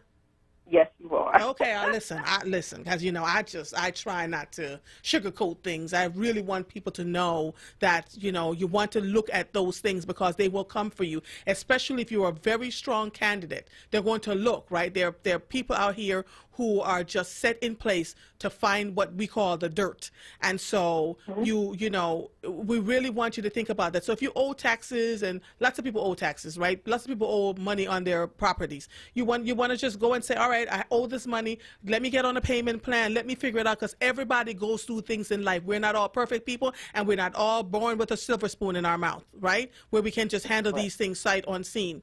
They came after the woman in Atlanta, Stacey Abrams, right, about her school loans, student loans, and you know how she was not good at paying her bills. How could she run for governor? She was like, I owe $200,000 from getting a JD degree. Are you kidding me? That is nothing. So she had a good comeback for that. Right? And so as black women, when you want to run for office, you want to sit down and think about all those things. How polished are you? What are you going to wear when you go out to stump for political office? What are the colors that you're wearing? What are the words that are coming out of your mouth? What is your platform? You know, who are the people that are supporting you? How are you going to raise monies? I sound like a politician, and this is so crazy. This is so crazy. But it's just for me, it's common sense stuff, right? And to not be so stiff-necked. So when you talked about teaching them how to run for office, that's it. I went through the community Centers for Progressive Political Leadership. That's why I know all of this stuff. So I was trained back in 2009. I could do this with my eyes closed. So, you know, just really, if you're thinking about running for office, just really sit down and take a deep dive into your personal life. What could they possibly come back and say, you know? Because those skeletons have a way of dancing right on out for the whole world to see when you least expect it. Did I tell a lie? I didn't tell a lie, did I? You did not tell a lie. Okay, you sound like the ultimate campaign manager. That's what you sound like. Isn't that crazy? And I've never campaigned for anybody. I just want my people. I just want people to, if you're going to do this, do it the right way. Don't sit in a back room with somebody and create a deal where they say, I'm going to, you know, if I will help support you, and when you get into office, I want you to do this for me, that for me, that for me. I mean, come on. If we have more people that stood up in their integrity and say, I know I got stuff in my background, I'll be able to deal with it. I'm not doing any backroom deals with you. You know, there's some of that has to happen. I know in very little detail, but it doesn't have to be the managing parts of who you are as a political person. And so we have got to get better at this. We just have to. And you're absolutely right. And if we stand up and we say, you know what, I made a mistake. That's the thing about leadership. Just say, you know what, I made a mistake. I did something wrong. It's going to come out in the news. I just want to let you all know that, you know, I will be better or whatever. No, we hide and we shuck and we jive and we say things like, that's not me. You know, I will sue you for defamation. Like, they say all sorts of things instead of saying, I was wrong. Let me correct myself. Because then we tend to appreciate you more as leaders. Do you know what I mean? And that's men, women, anybody that's running for political office, right? Or in leadership. Absolutely. Thank you. Listen, Lisa, thank you so much. I'm going to try to join your First Friday. How do people get to join the First Friday? Is there a link for them to get into it? So we always post the next one on our website. That's up, and we're revamping it, and it's PA Dems Black Caucus gmail.com. And TADEMS Black Caucus .com, and or they can send me an email at TADEMBlackCaucus@gmail.com. Lisa Rhodes, Democratic And Chair. I will add you to the distribution list. Yes, ma'am, of the Pennsylvania Democratic Black Caucus. Thank you so much for calling in. We are so appreciative of you. You have a good afternoon, okay? Thank you for having me. I look forward to speaking with you soon. Yes, ma'am. Yes, ma'am. All right. Bye-bye. Take care. All right, bye-bye. That segment was brought to you by Comcast Universal NBC. That was Lisa Rhodes, the chair of the Pennsylvania Democratic Black Caucus, and we were talking about the 100th anniversary of the women's suffrage movement and women's right to vote. Did not realize that black women were not allowed to vote until 1965. I learned something new every day that I am on this show. I want to thank you all for being here. As always, we have come to the end again of another episode of The Source. Happy Hour is up next. I am Andrea Lawful Sanders. I'll see you when I see you.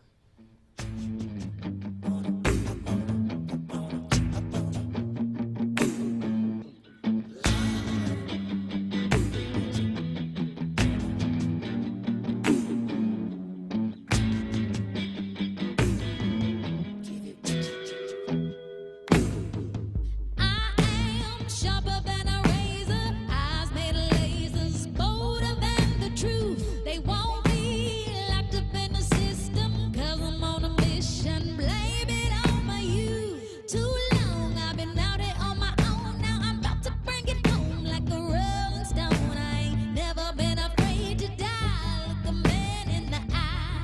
I come to give you what you love.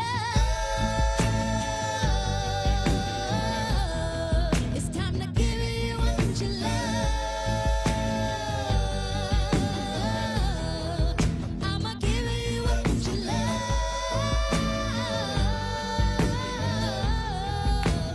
Give you what you love.